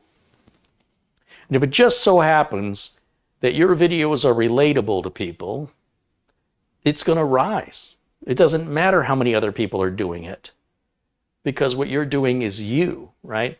But if what you're trying to do is say, I want to find an algorithm and search engine optimization and trending words to make a video, I don't know, tell me what video to make. I'll make anything just so I can be popular. I'm not interested in that. That's just the wrong reason to get into it. This is why I'm not a fan of Metallica, right? Metallica, they're all about the money. When you find a real to me, a real musician is somebody who's just happy you're listening to their music. Thank you for listening to my music. You say, hey man, I love your stuff. Thank you, right? And then you got other bands that are like, you're stealing our music and we're going to sue you. Or, Metallica was the worst. And so Metallica is like a corporation. And rock and roll, from my era, is anti-corporation. Rock and roll is rebellion. So for rebellious music to act like the corporations they're rebelling from is the exact antithesis of what defines rock and roll. So Metallica is neither rock and roll nor a band. They are, in my opinion, a corporation who's only interested in the greatest returns on investment, to go so far as to sue their own fans. And it makes me disgusted. I'm not saying they don't have the right to do it, but there's a reason why starving artist is a well-known term. Some people are artists, even if it means they're starving. Their art is that important to them. And when they find somebody who appreciates their art, they're thankful and they have gratitude for that. And if they can make money from their art, you never work another day in your life. You love your job. And that's what YouTube is to me. I obviously have to earn an income to pay the bills that require that everybody's got to pay. I've got to eat, got to have electricity, got to have water, got to have sanitation, got to have cell phone. I got to have internet. I got to have computers. I got to have parts. I got to have tools. This stuff isn't given to me. I don't have a trust fund. I don't have rich parents. I've jokingly said, my father doesn't have a will, he's got a bill. That's what I'm going to get, okay? That's what I got to look forward to. So, I had a conversation with my dad. He said, I think you're trying to kill me. And I said, why? And he said, for the will. I said, what? I'm in a hurry to have to pay? You don't have anything. Get something first, then make that accusation. Holy smokes. Yeah, it's all in jest. He wasn't serious, but I definitely wasn't taking him serious. Like, you gotta be kidding me. When I have 35 cents and 2,500 pens. And God bless him. I had nothing bad to say about it, but it's not one of those situations like, hey, when the old man goes, I'm gonna be rich. And I'm glad. I want to earn the things that I acquire in life. I don't want them handed to me, because then you don't appreciate or value them, right? The reason I take such good care of my things is because I've earned them. I've worked hard for them. And I can't afford to just keep buying a new car every year. I'd like to have a new car every year. I would love that, but I cannot afford that. And so I got a good car. I take good care of it. It treats me well. I'm going to keep it. My car's from 2013. It looks and runs like brand new. Interior and exterior, you cannot tell that car from brand new. It is that clean. So I don't want to trade it in because I won't get what it's worth. And whoever gets it is going to get a hell of a deal. So I'm just going to hold on to it like I do all my cars. And then when it starts becoming a money pit, time to buy a new one and hope I get a good one, But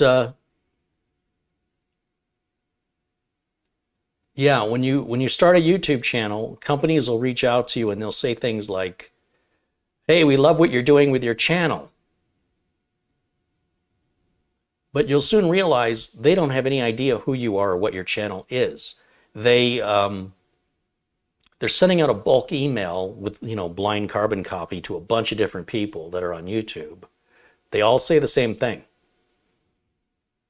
This company has emailed me 4 times. I should read the email to you. Two companies this week have emailed me at least twice this week with the same email. One said that they love what I'm doing on my channel and I've created this amazing connection with my audience. And they make what do they say? They make gadgets that don't burn pockets.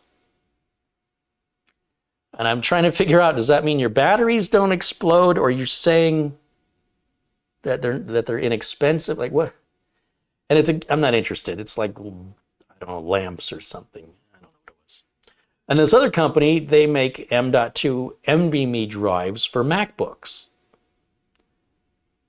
I think their name's Relatech or something. 4 or 5 emails from them and I don't respond. I just delete them and they just keep emailing me. We love what you're doing on your YouTube channel. We love your channel. When have you ever seen me work on a Mac? When have you ever heard me talk positively or even show an Apple product on this channel? You don't know anything about this channel. And while I wouldn't mind working with your company, maybe start out with honesty, right? And sometimes you get a sponsor who wants to work with you, but they want you to sign 3 or 4 contracts. Now, I understand the necessity of signing a contract, but if I've got to sign 2 or 3 contracts with the same company for one deal, that's telling me you don't trust me 3 different ways. And if you don't trust me, I don't care how much I like your product, I'm just not going to endorse it anymore. I might still use it privately, but I'm not going to talk about it publicly because I don't want to endorse your product. I don't like this idea that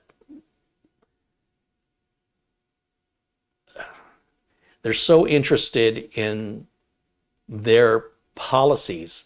They put their policies over their profits, and they don't understand how offensive it is to people like me. If I've been working with a company without a contract for years, and now suddenly the company says, we need contracts now. Okay, I'll sign it. But now they want to sign a subcontract and a subcontract, and it's like, no. What you're displaying here is, what you're telling me is you don't trust me at all. And if you don't trust me, let's not do business together. I'll find another, I'll go to your competitor or just drop the whole idea and go to a completely different, sponsorship idea. And if that's what I got to do, I just feel more comfortable with that than working with somebody who's forcing me into their bureaucracy. I'm not their employee. I don't have to follow their rules. I don't make them sign contracts. So, apart from, if we're clear and we agree, I'm going to do this video, it's going to be published by this date, and I'm going to get paid this much money. That's it. That's the deal. It doesn't have to be all this legalese nonsense. I shouldn't have to get an attorney involved to go through their contract to inspect it for clauses that might have a negative impact on me, down the line.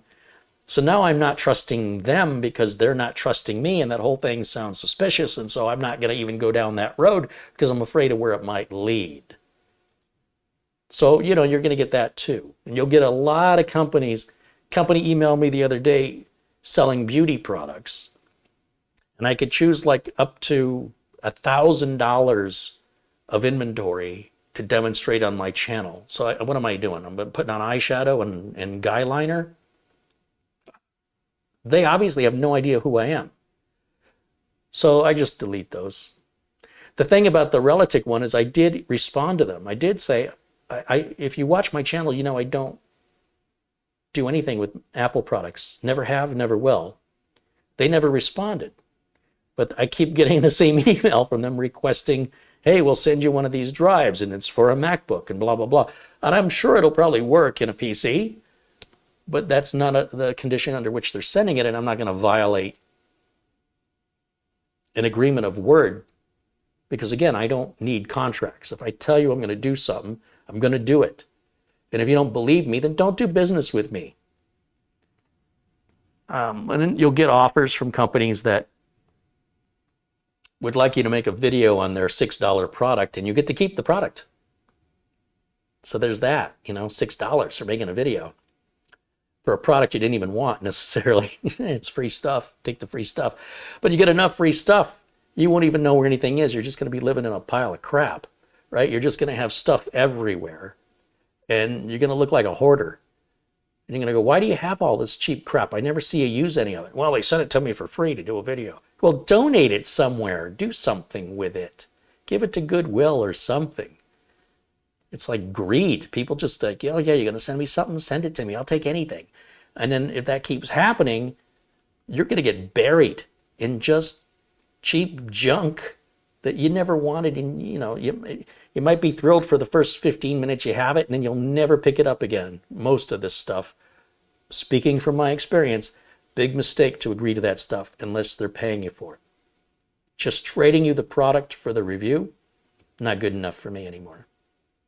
That hasn't been good enough for me for a very long time, unless it's a very expensive product. You want to send me a laptop and tell me I can keep it? What do you want me to do? But you want to send me an air duster for a computer and I can keep it, and I'm going to make a video? No. No, you're going to have to pay for some production time on that. Or I'm going to show a bunch of air dusters, including yours, and compare them. And then I'm doing that for me.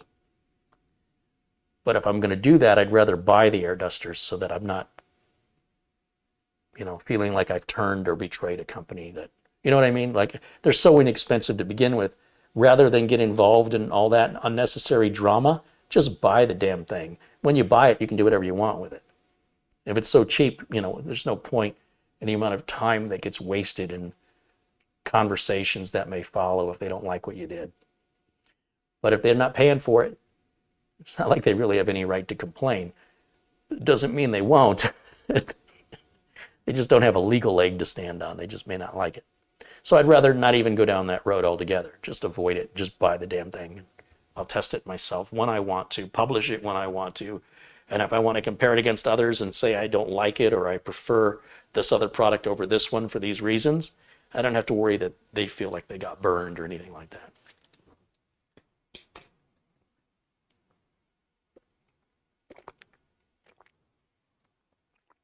Spencer says a Samsung television has started resizing. Oops, comment just went away. Started resizing when I play a movie or TV show from iTunes. When I go full screen, started a month ago. Yeah, just Google. I mean, I'm sure there's an iTunes related update that probably caused that. It's probably nothing to do with the TV. But I don't know. I would Google it.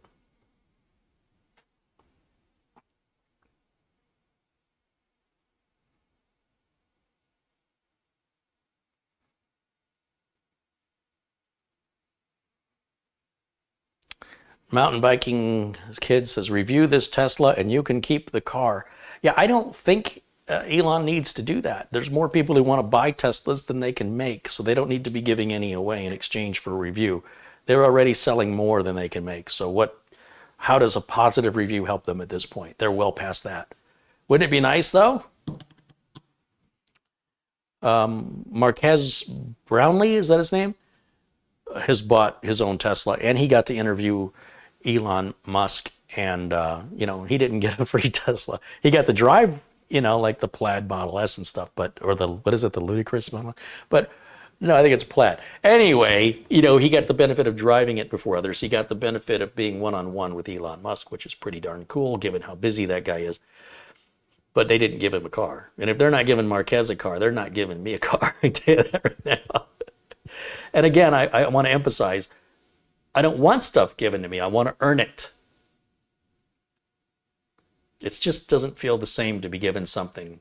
Unless it's coming from a friend who's giving you a gift that's thoughtful, that's one thing. But if it's something I want, I don't want to have to wait for somebody to die for me to get it. I just need to work and sacrifice to that goal. And when I acquire that goal, it is extraordinarily rewarding and a chemical release in the brain. There's a sense of fulfillment and achievement that fuels me. It brings me joy. It sort of brings me some closure, like all of that work was for a reason, and now I get to celebrate that. And then I enjoy it. And then I pick my next goal. All right, what's next? And the goals get bigger and loftier. You know, I want a house in Michigan that's going to be somewhere between $400,000 and $500,000 today's housing prices. And if I want a Tesla on top of that, you can throw another $60,000 right there. And I want to be able to just pay cash for both things. I don't want to have to sell anything. So if I get the Tesla first, means getting the house will take longer. And I'd much rather have the house than the Tesla. So I get the bigger thing done first. And then if I still, after having that, if I still want the Tesla, we'll see what the status of Tesla is at that time. So in that case, I go with the bigger goal because it's more important to me and it's going to take longer to achieve it. But I've got time.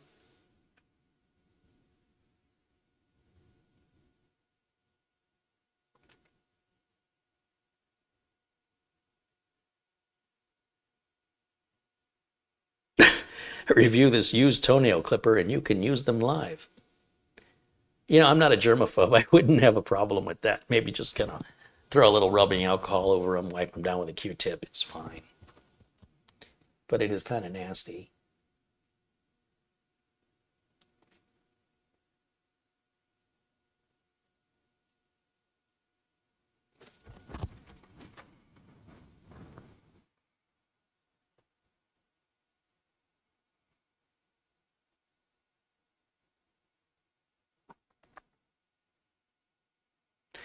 William Dawson said, has anyone seen the NZXT BLD kit for people who want to build their own system, but it comes with tech support option? Looks like a good option for people to get into the fun of building a computer. I was just talking with Planet Crafts about this the other day. I don't like this idea at all. If you're not doing the research to take the time to figure out what are the best parts for your individual needs to personalize your computer, what does the P in PC stand for? We call this a PC. Can anybody tell me what the P means?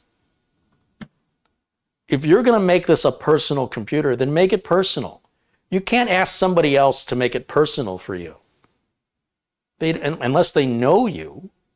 The whole point of building the computer is that you're building with your case, with your chosen motherboard, your chosen CPU, your chosen, not a couple of options that are being offered, this, or this. You have a plethora of options. And it takes a modicum of research. But if you don't want to do that research and you want somebody else to make those decisions, well, just go buy an Apple or just go to Best Buy and buy a Dell or an HP. It's already done. To me, the point of building it is that you're building something unique for you. If you just want to build computers, go get a job over at NZXT building computers. Go get a job over at Dell or HP on their assembly line. You can build them all day long.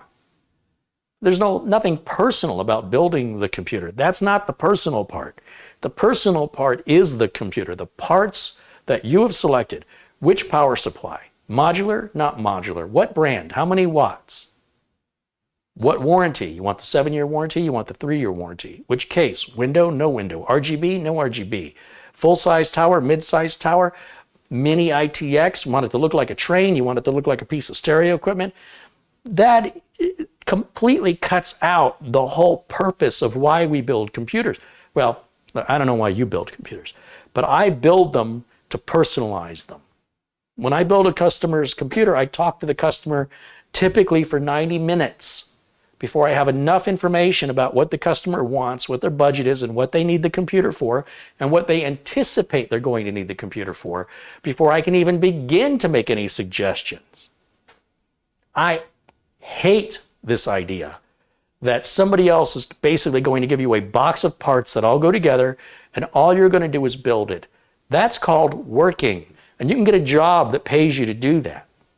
But there's no personal computer. There's nothing personal about that. I don't like it.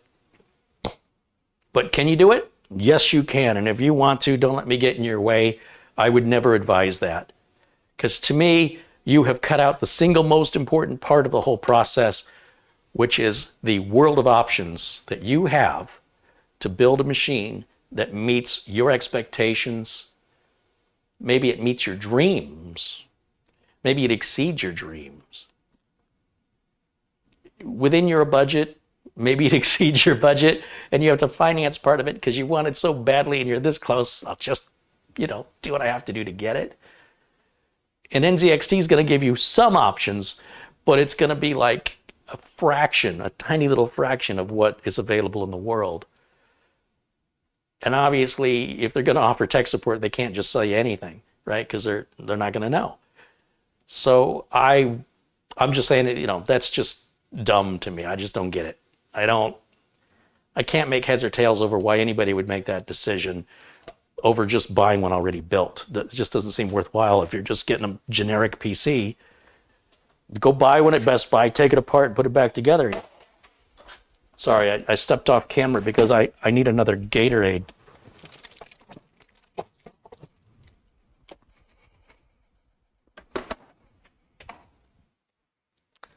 All right, guys. Last call.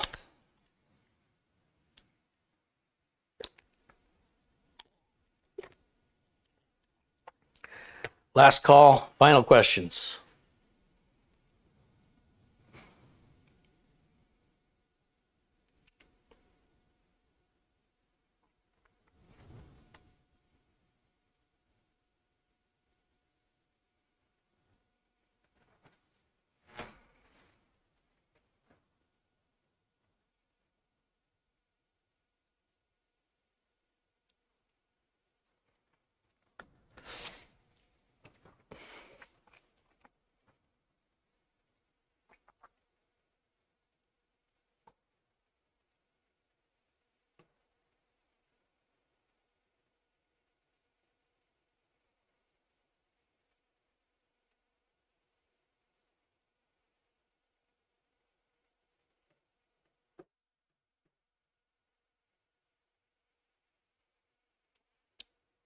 What is my favorite Gatorade flavor? I think you only see one Gatorade flavor. Have you ever seen more than one Gatorade flavor?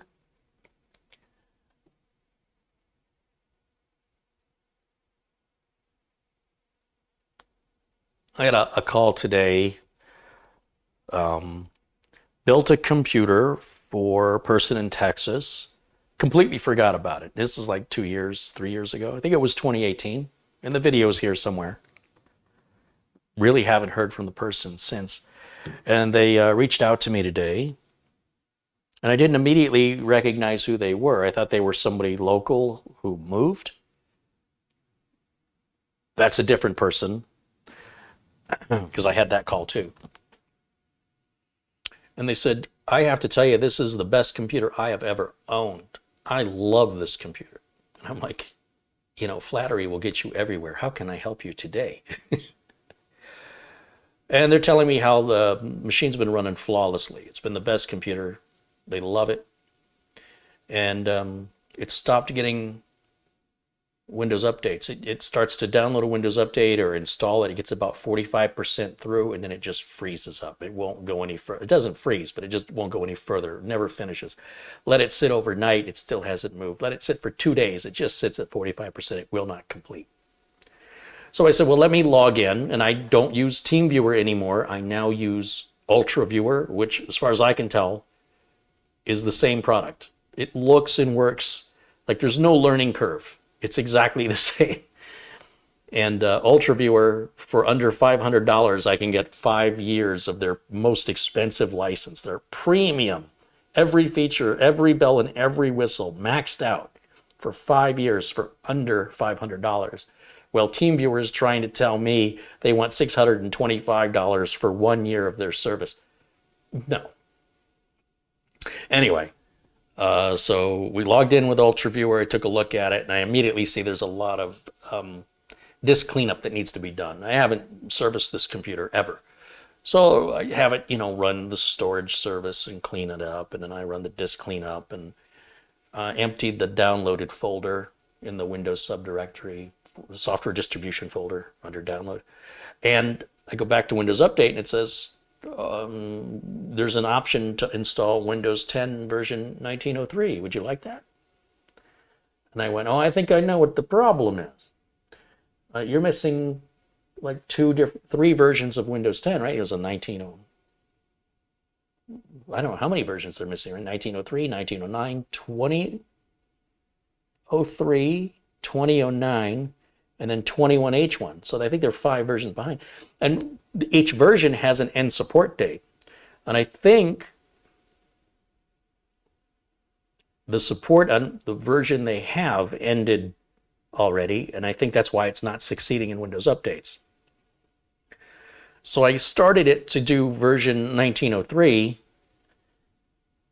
and I said, you know, I'm not going to stay connected for this. I'm going to go make a YouTube video, and then when it's done, it'll need to reboot. And I go back to Windows Update, and if there's another upgrade, just go ahead and download it, and just keep repeating that until you hit Windows Update, and it says there's no more updates. And then call me back, and, you know, or if it doesn't update, or if it freezes and it doesn't complete, either way, you know, once you get to a stopping point, reach back out to me, and we'll pick it up from there. So I don't even know how that's possible. I don't know how they were able to avoid those big Windows updates since 1903. That's a lot of missing Windows 10 updates. And I don't like that Microsoft is not just jumping to the latest version.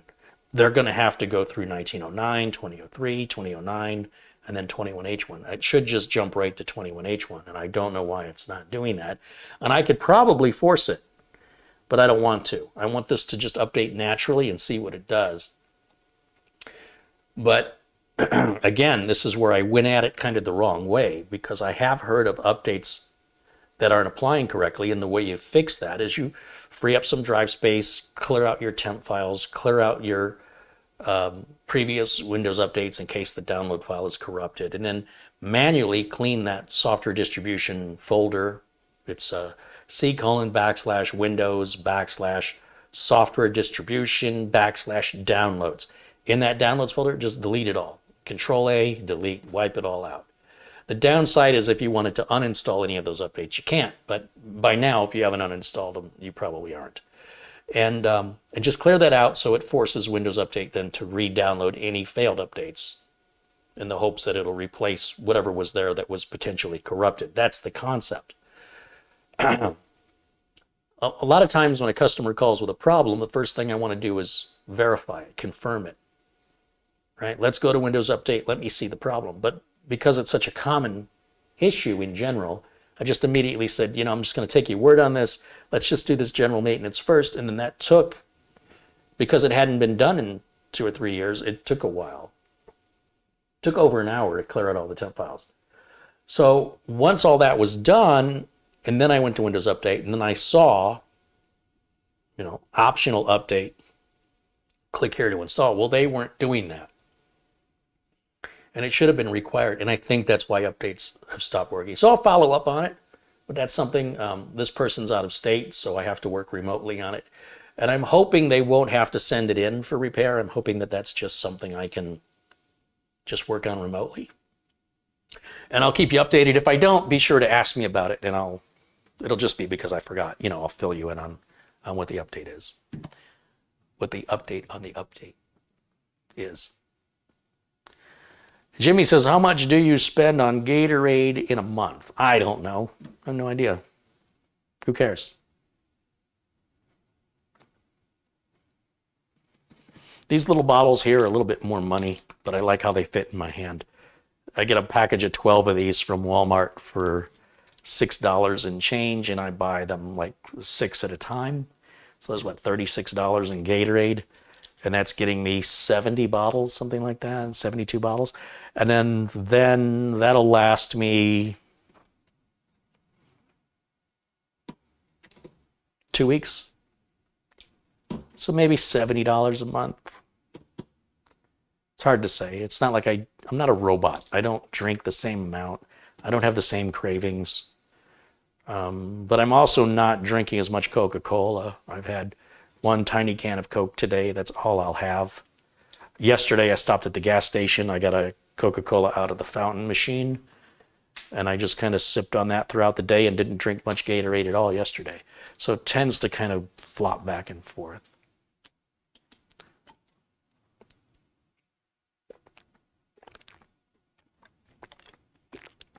Jason Cordry says, hello. Hey, Jason, how are you?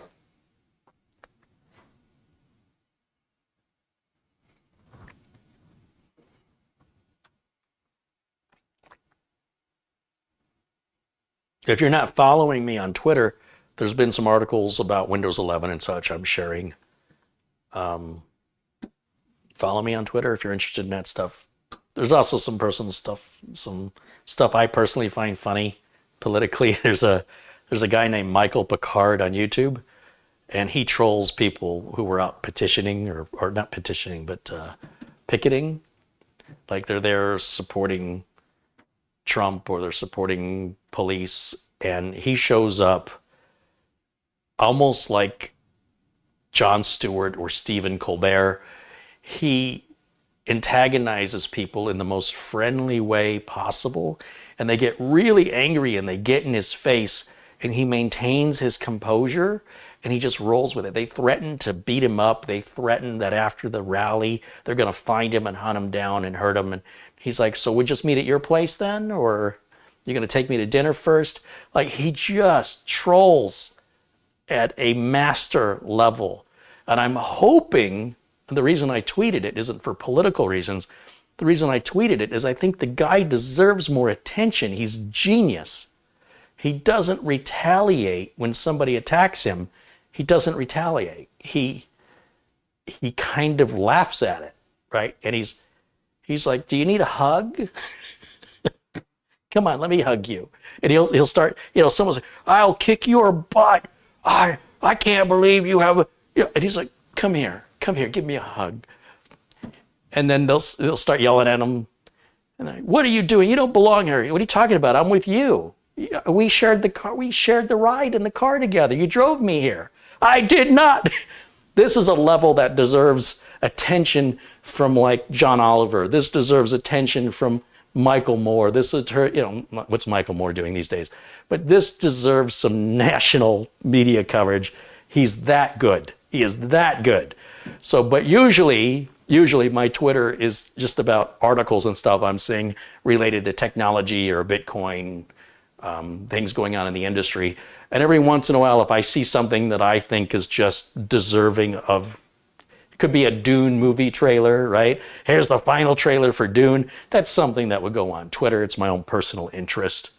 There's talk of rebooting Babylon 5, and I posted that up there. Rebooting Hitchhiker's Guide to the Galaxy. There's a bunch of stuff that are in talks. The current status of the Orville, I guess, is all done filming, and it's in post-production now. So it's not just all tech, but some of my own personal interests. And I pretty much don't post political stuff. But if I do hear somebody whining about entitlement, I will I can't help myself. I'm like, get a job or shut up, But apart from that, it's mostly tech stuff. And it's just over on Twitter, and there's a link to it in the video notes. And it may not be in these video notes, but it'll be in all my other video notes. It's down towards the bottom of the video notes. Yeah, Michael Picard. If you've not seen Michael Picard, just like Jean-Luc Picard, Michael Picard, oh, this guy trolls hard. I mean, I don't know how he does it. I don't know how he can be so fearless. He's not a big guy. And some of the guys are threatening him. Women threaten him. Women have beaten on him on camera, and he just takes it and then says something like, you want to meet me later for a drink? He's so good. He's so good. But he's over on the East Coast. If he wasn't so far away, I would say, let me know the next rally you're going to so I can be the camera. You need another camera person there, right? Because he's got his camera and then he has somebody else with a camera. But he needs a third camera operator to just capture another angle where people don't necessarily know that we're together, so that you can kind of get a real idea of this really bad behavior by American adults behaving in a very embarrassing. I would hope that if they see themselves publicly shamed, as he is basically doing, that they would feel embarrassment. But who knows? I mean, these people seem very uncivil, and maybe they eat raw meat when they go home from something they freshly killed with a stick. I don't know how cavemanish some of these people are in their home life, but they certainly behave that way on camera. And he's not doing anything to provoke them in the sense that he might be holding a sign that they find offensive, but he's in a public space He's exercising his free speech. He has every right to be there. He has every right to his perspective, his opinion, and he is not being forceful. He's simply joining them, right? And it's just brilliant. It's absolutely brilliant. And how he does not get scared and say, this isn't worth it, somebody's going to kill me. He keeps doing it. And he's just getting better and better. So if you're in the mood for that kind of thing, check out Michael Picard. It's a whole nother level of trolling. It's beautiful. It's the only trolling I've ever seen that I approve of. It just brings out the worst in people. He's not doing anything to them. He's not specifically picking somebody out of the crowd and harassing them. They're picking him out and harassing him, and he in return is engaging with them in his way, which is non-retaliatory. He doesn't, if they yell, he doesn't yell. If they throw a punch, he doesn't punch back. If they try and take his sign out of his hands, he lets them take it. He doesn't fight back. And you know, he'll ask for it back. And sometimes they rip his sign up. That's theft. It's damage and theft of property caught on film, even if it's just a cardboard sign. They'll try and take the camera. Sometimes they've taken his camera. Yeah, it's hilarious. It's freaking hilarious how he responds. It's definitely worth a watch. I think it's a great exercise in demonstrating the power of human psychology and how we choose to react to things. He exercises more will than the other people who are interacting with him. They're almost acting like animals on instinct, and he's acting like a civilized human being and choosing how he wants to respond. I love that. It's a wonderful example of psychology, and it's worth studying, in my opinion. Michael Picard.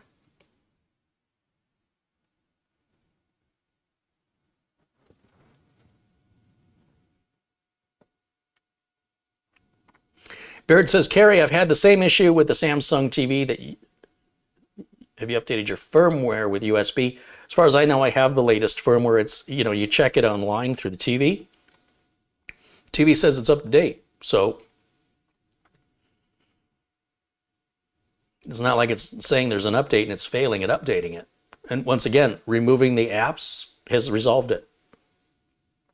And not everybody would know how to install a firmware update through USB. And I wouldn't advise people to do it unless they're technically inclined. But anybody can uninstall apps. That's super easy. So I'd rather give out the advice I know works and is simple, and you don't have the potential of bricking the TV if you do it wrong, or, you know, or just running around in circles trying to figure out how to make it work. So this is a much simpler exercise, and the updates should be coming through automatically. But yes, of course I check for updates. It does successfully check and come back as no available updates. So, but I appreciate the information. Patrick Gersop posted Michael Picard's YouTube channel. I think he's got more than one.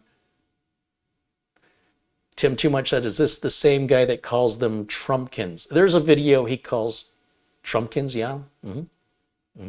He's also gone to police rallies dressed as a pig and has a sign that says pigs' lives matter. And people are like, why are you calling police pigs? He's like, I don't know what you're talking about. I'm here supporting pigs. They go, well, what do you mean?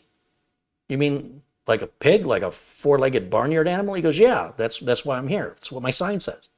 I'm here to support barnyard pigs. Their lives matter. He goes, I'm with you guys. I support the police. And then they'll, like, you know, take his flag. You're letting the flag touch the ground. That's disrespectful. They steal his flag. They literally steal it in front of police officers. And the police is, you know, they have to do their job. So you can't take that guy's flag. You have to give it back. He's disrespecting the flag. The flag that says Made in China on it, he's disrespecting that. People died for you to be able to have that flag. Yeah, and they died for him to drag it on the ground if he wants to, too. So the whole thing, like I said, is a study in psychology. He is masterful. And I don't know what motivates him, but it's hilarious.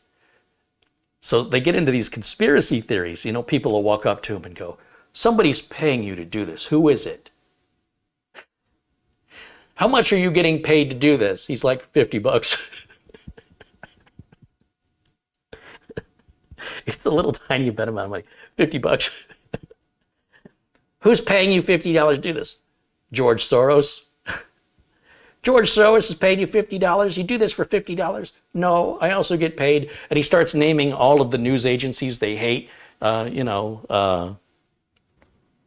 MSNBC and Fox News, whatever, not Fox, he'll say CNN. He just lists all, whatever their conspiracy theories are. He's like, yeah, they all pay me to be here. Oh, it's so funny. It's so over the top ridiculous. And I think they believe him, which makes it even funnier. 50 bucks. It reminds me in an old movie called Tank Girl. I think they're being paid to spy on us. How much have they paid you? And she's all, $2.15. It's just the best line because it's such a ridiculously low amount of money. You can't possibly believe that to be true. It's a great answer. How much are you getting paid to be here? 50 bucks. Who's paying you 50 bucks? George Soros. I'm not picking sides. I'm not saying I'm a fan or, I don't have any opinion about George Soros. I'm not even sure I know who he is. I don't care. Politics isn't my thing. But I know that there's a group of people that hate him and they have conspiracy theories. And the fact that he uses that as his answer, I find that to be just genius funny. That's a level of funny that is just scraping the line against their conspiracy theories and scraping the line, like it's just right on the edge of crossing too far. And I just find it to be brilliant. Just see it for yourself. I think this guy needs to be on a national talk show. He needs his videos at least cut down and edited and shown on a major television talk show that's political, whether it's Bill Maher or John Oliver, one of these shows.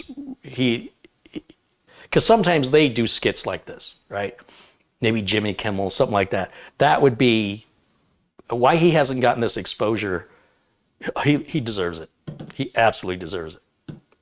So if I need to pick me up, if I see he's posted a new video, like I think he's got a video coming out tomorrow, that just picks me up. It makes me laugh, makes me feel good, and it gives me hope for the human race that there are people like him, doing what he's doing. And he's literally putting his life on the line. I don't even really know if he understands the risk and the danger he's putting himself under by doing it. But he certainly doesn't seem at all bothered, which is great.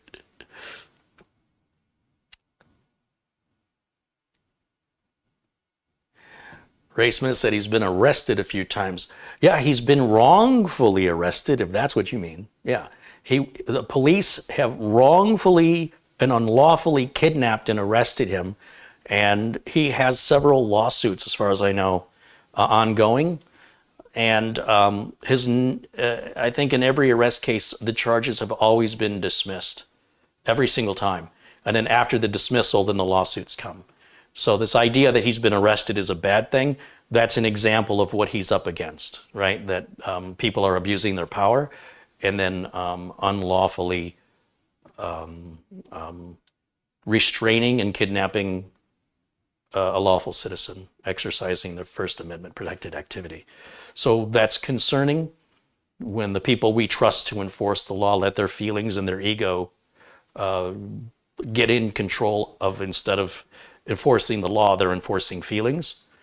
And he's showing that on film. So there's no he said, she said. You can see it.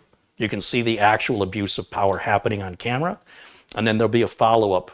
Usually if you read the video notes, so there'll be a video follow-up regarding the charges, and they're always dismissed.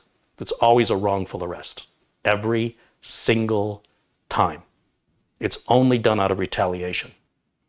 And nobody should be a police officer if you exercise that mentality. The law is not yours to do with what you want. You swear to an oath every day before you start work as a police officer to protect the Constitution of the United States, not to protect your ego, not to protect your feelings or the feelings of others. Somebody offended me. That's not a law. There's nothing to enforce there. And so when you watch it, you can see it, these many times, if you see him arrested, those officers are acting unlawfully and they're abusing their power and they're making it very, very hard to reestablish any sense of trust between the public and the police. And all those police officers, the vast majority of them that are out there, they're doing a great job. These few bad apples are just making them all seem bad, you know. And I don't want to go down that road. We need good police officers. We don't need bad ones, though. And so this is a great way to expose them, as well as expose the bad behavior of the civilians as well. So I love what he's doing.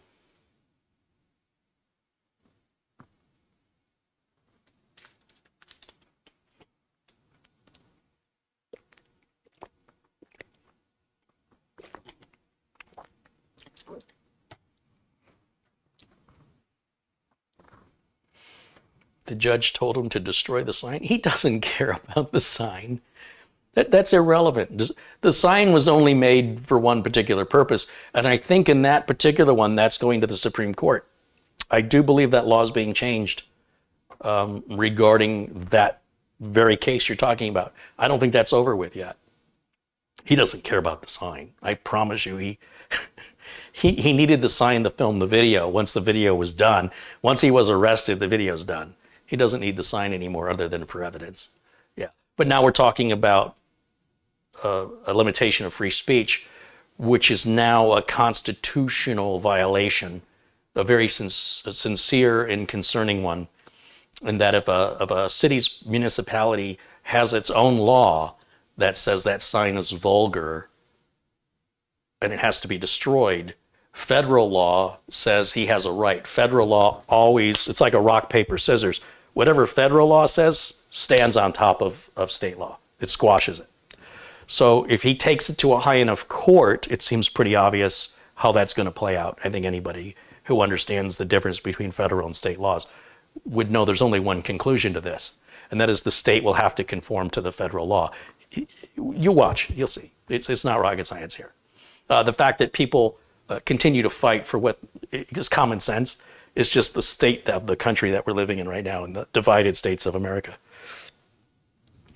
But regardless of that, I didn't want to get into politics. I just think the guy's funny, and I just think his approach is funny. And if it was flipped the other way, okay, if it was the other political party and the people were behaving this way and he was behaving this way, I don't care. It's still funny.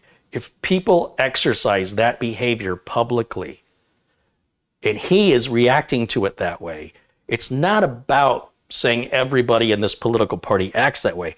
It's exposing how those particular people acted. It's about exposing how those police officers behaved. That's what it's about. It's about the individuals. And I don't want you to think I'm sending a political message here. I'm sending a message about psychology in individuals. And you will see individuals who choose to put themselves on camera and to act a fool. And he chooses to respond to it in a very nonchalant, pretty clear-headed manner, which is oftentimes quite hilarious. Like, I don't think I could have scripted it better if I tried. And it's the human behavior that I'm interested in. And I find it very amusing. And I would find it just as amusing if it was a different rally for a different cause and those individuals acted like that and he responded like that. That's the point of this. It's not about picking sides. It's about witnessing the worst in human behavior that's completely inexcusable from an adult. Some of these people are 40, 50, 60 years old and they're behaving like they're in high school. And there are police all around and they don't care. There's cameras running, they don't care. There's some form of mental health issue going on here, or delusion, that they seem to think that they have authority they don't have. And when it's challenged in the way that he challenges it, it's just beautiful. There's a symbiosis to it. Because what we typically see is a retaliation. he doesn't retaliate, not in the traditional sense. He retaliates on a more intellectual level, which I personally find hopeful for the human race. You know, that there are people like that. You don't see them very often, who choose to use their words and to not allow other people to manipulate their emotions as though they're a puppet. That, for me, is inspiring. That's the message. Don't let other people manipulate you. No matter how much they get in your face and threaten you, feel no fear, stand your ground. Don't challenge them to a fight, but rather challenge them intellectually. Right? The response, do you need a hug, is a great place to start if somebody's threatening you. I love that. And when they say no, just keep asking, are you sure? I really think you need a hug. And just start approaching them with your arms open. That's not assault, right? Just, I'm here, man. Come here. Come on. You need to hug me. Come on. You want to meet up later and get a drink? There's just so much to be learned from that, people. So much to be learned from that. And it's funny. All right. Anyway, what are we missing?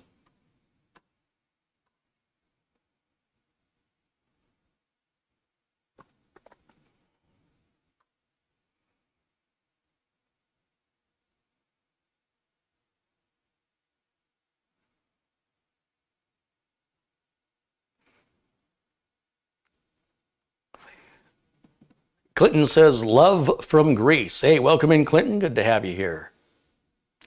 Somebody's talking about something about RAM. I've got a video on how you can test your RAM if you use memtest86. Just search here on YouTube. You can type in Carrie Holzman as one word, and then memtest86 as another word. Should pull a short, quick tip video up on how to download, make a bootable flash drive. It's free.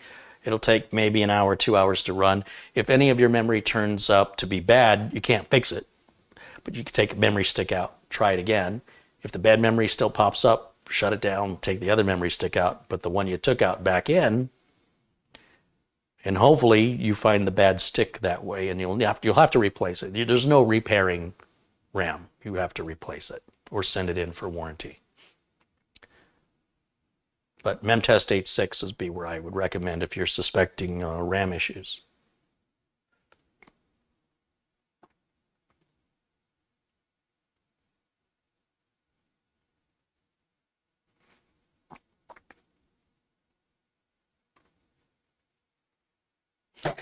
I guess Rick Lakes is in there. Hey, Rick, I didn't say hello to you. I didn't see you. Welcome in, of course.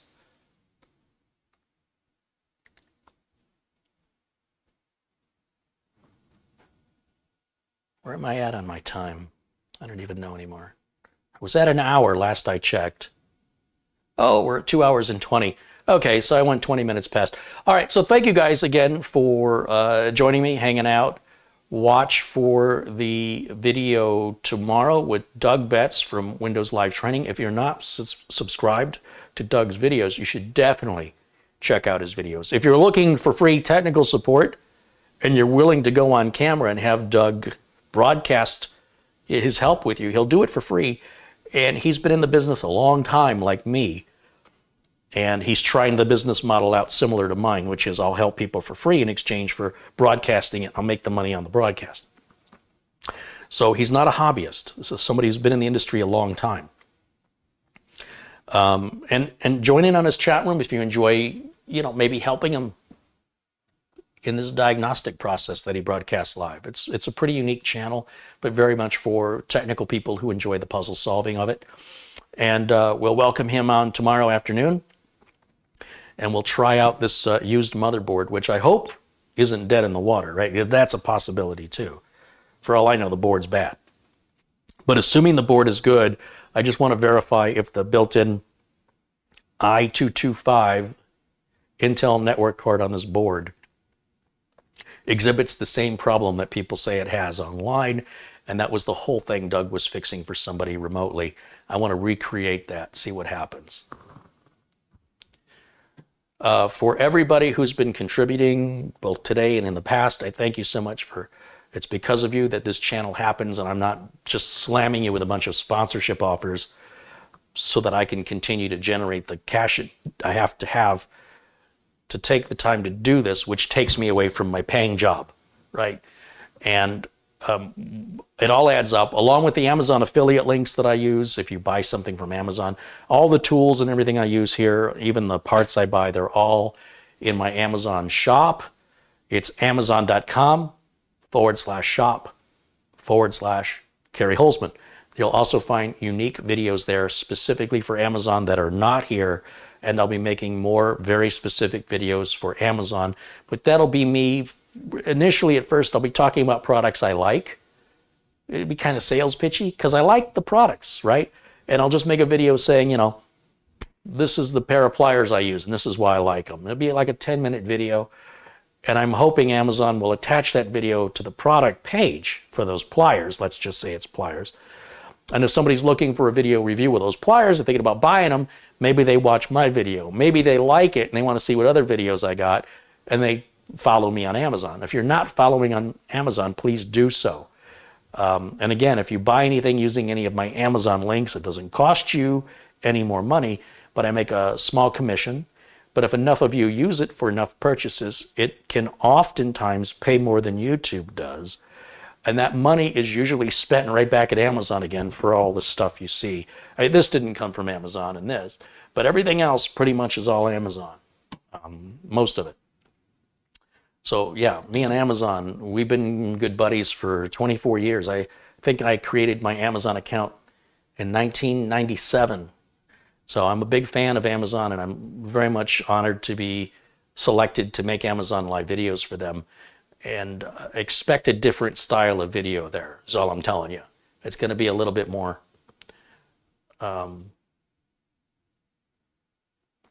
it won't be as free as this, right? It's gonna be like more structured and probably shorter.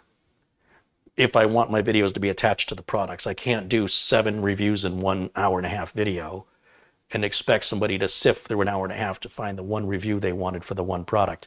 I have to cut them into pieces or do them separately. And then it's up to Amazon to decide if they want to attach that video to that product page. And I think that's a way to grow over on that side, because the potential to earn money at Amazon is about 1,000 times greater in potential than it is here on YouTube. I could be wrong, but I'm hopeful, and I'm going to explore that and see where it takes me. So if you enjoy my content and you want to see more and you'd like to see it a little different, check out some of the Amazon stuff. And I will do some live stuff on Amazon that goes on for 2 or 3 hours, but that's a harder thing to sell because Amazon can't really attach a 3-hour video to a product page and realistically expect people to click on it and watch it, right? So it's a different format, it's a different business model, but it's still sort of up my alley. And then it also offers up opportunities for unique sponsorships that are in my wheelhouse that are strictly for Amazon only. So who knows? All I can tell you is I sense a lot of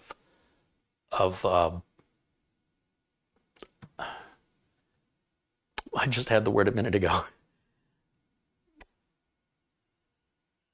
Here at YouTube, I kind of have a good idea of what I do and what I get in return.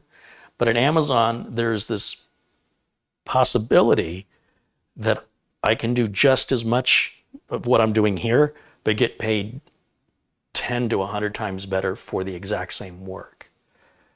Just the work changes a little tiny bit, but it's still, you know, not crossing any moral or ethical lines, or obviously I won't do that.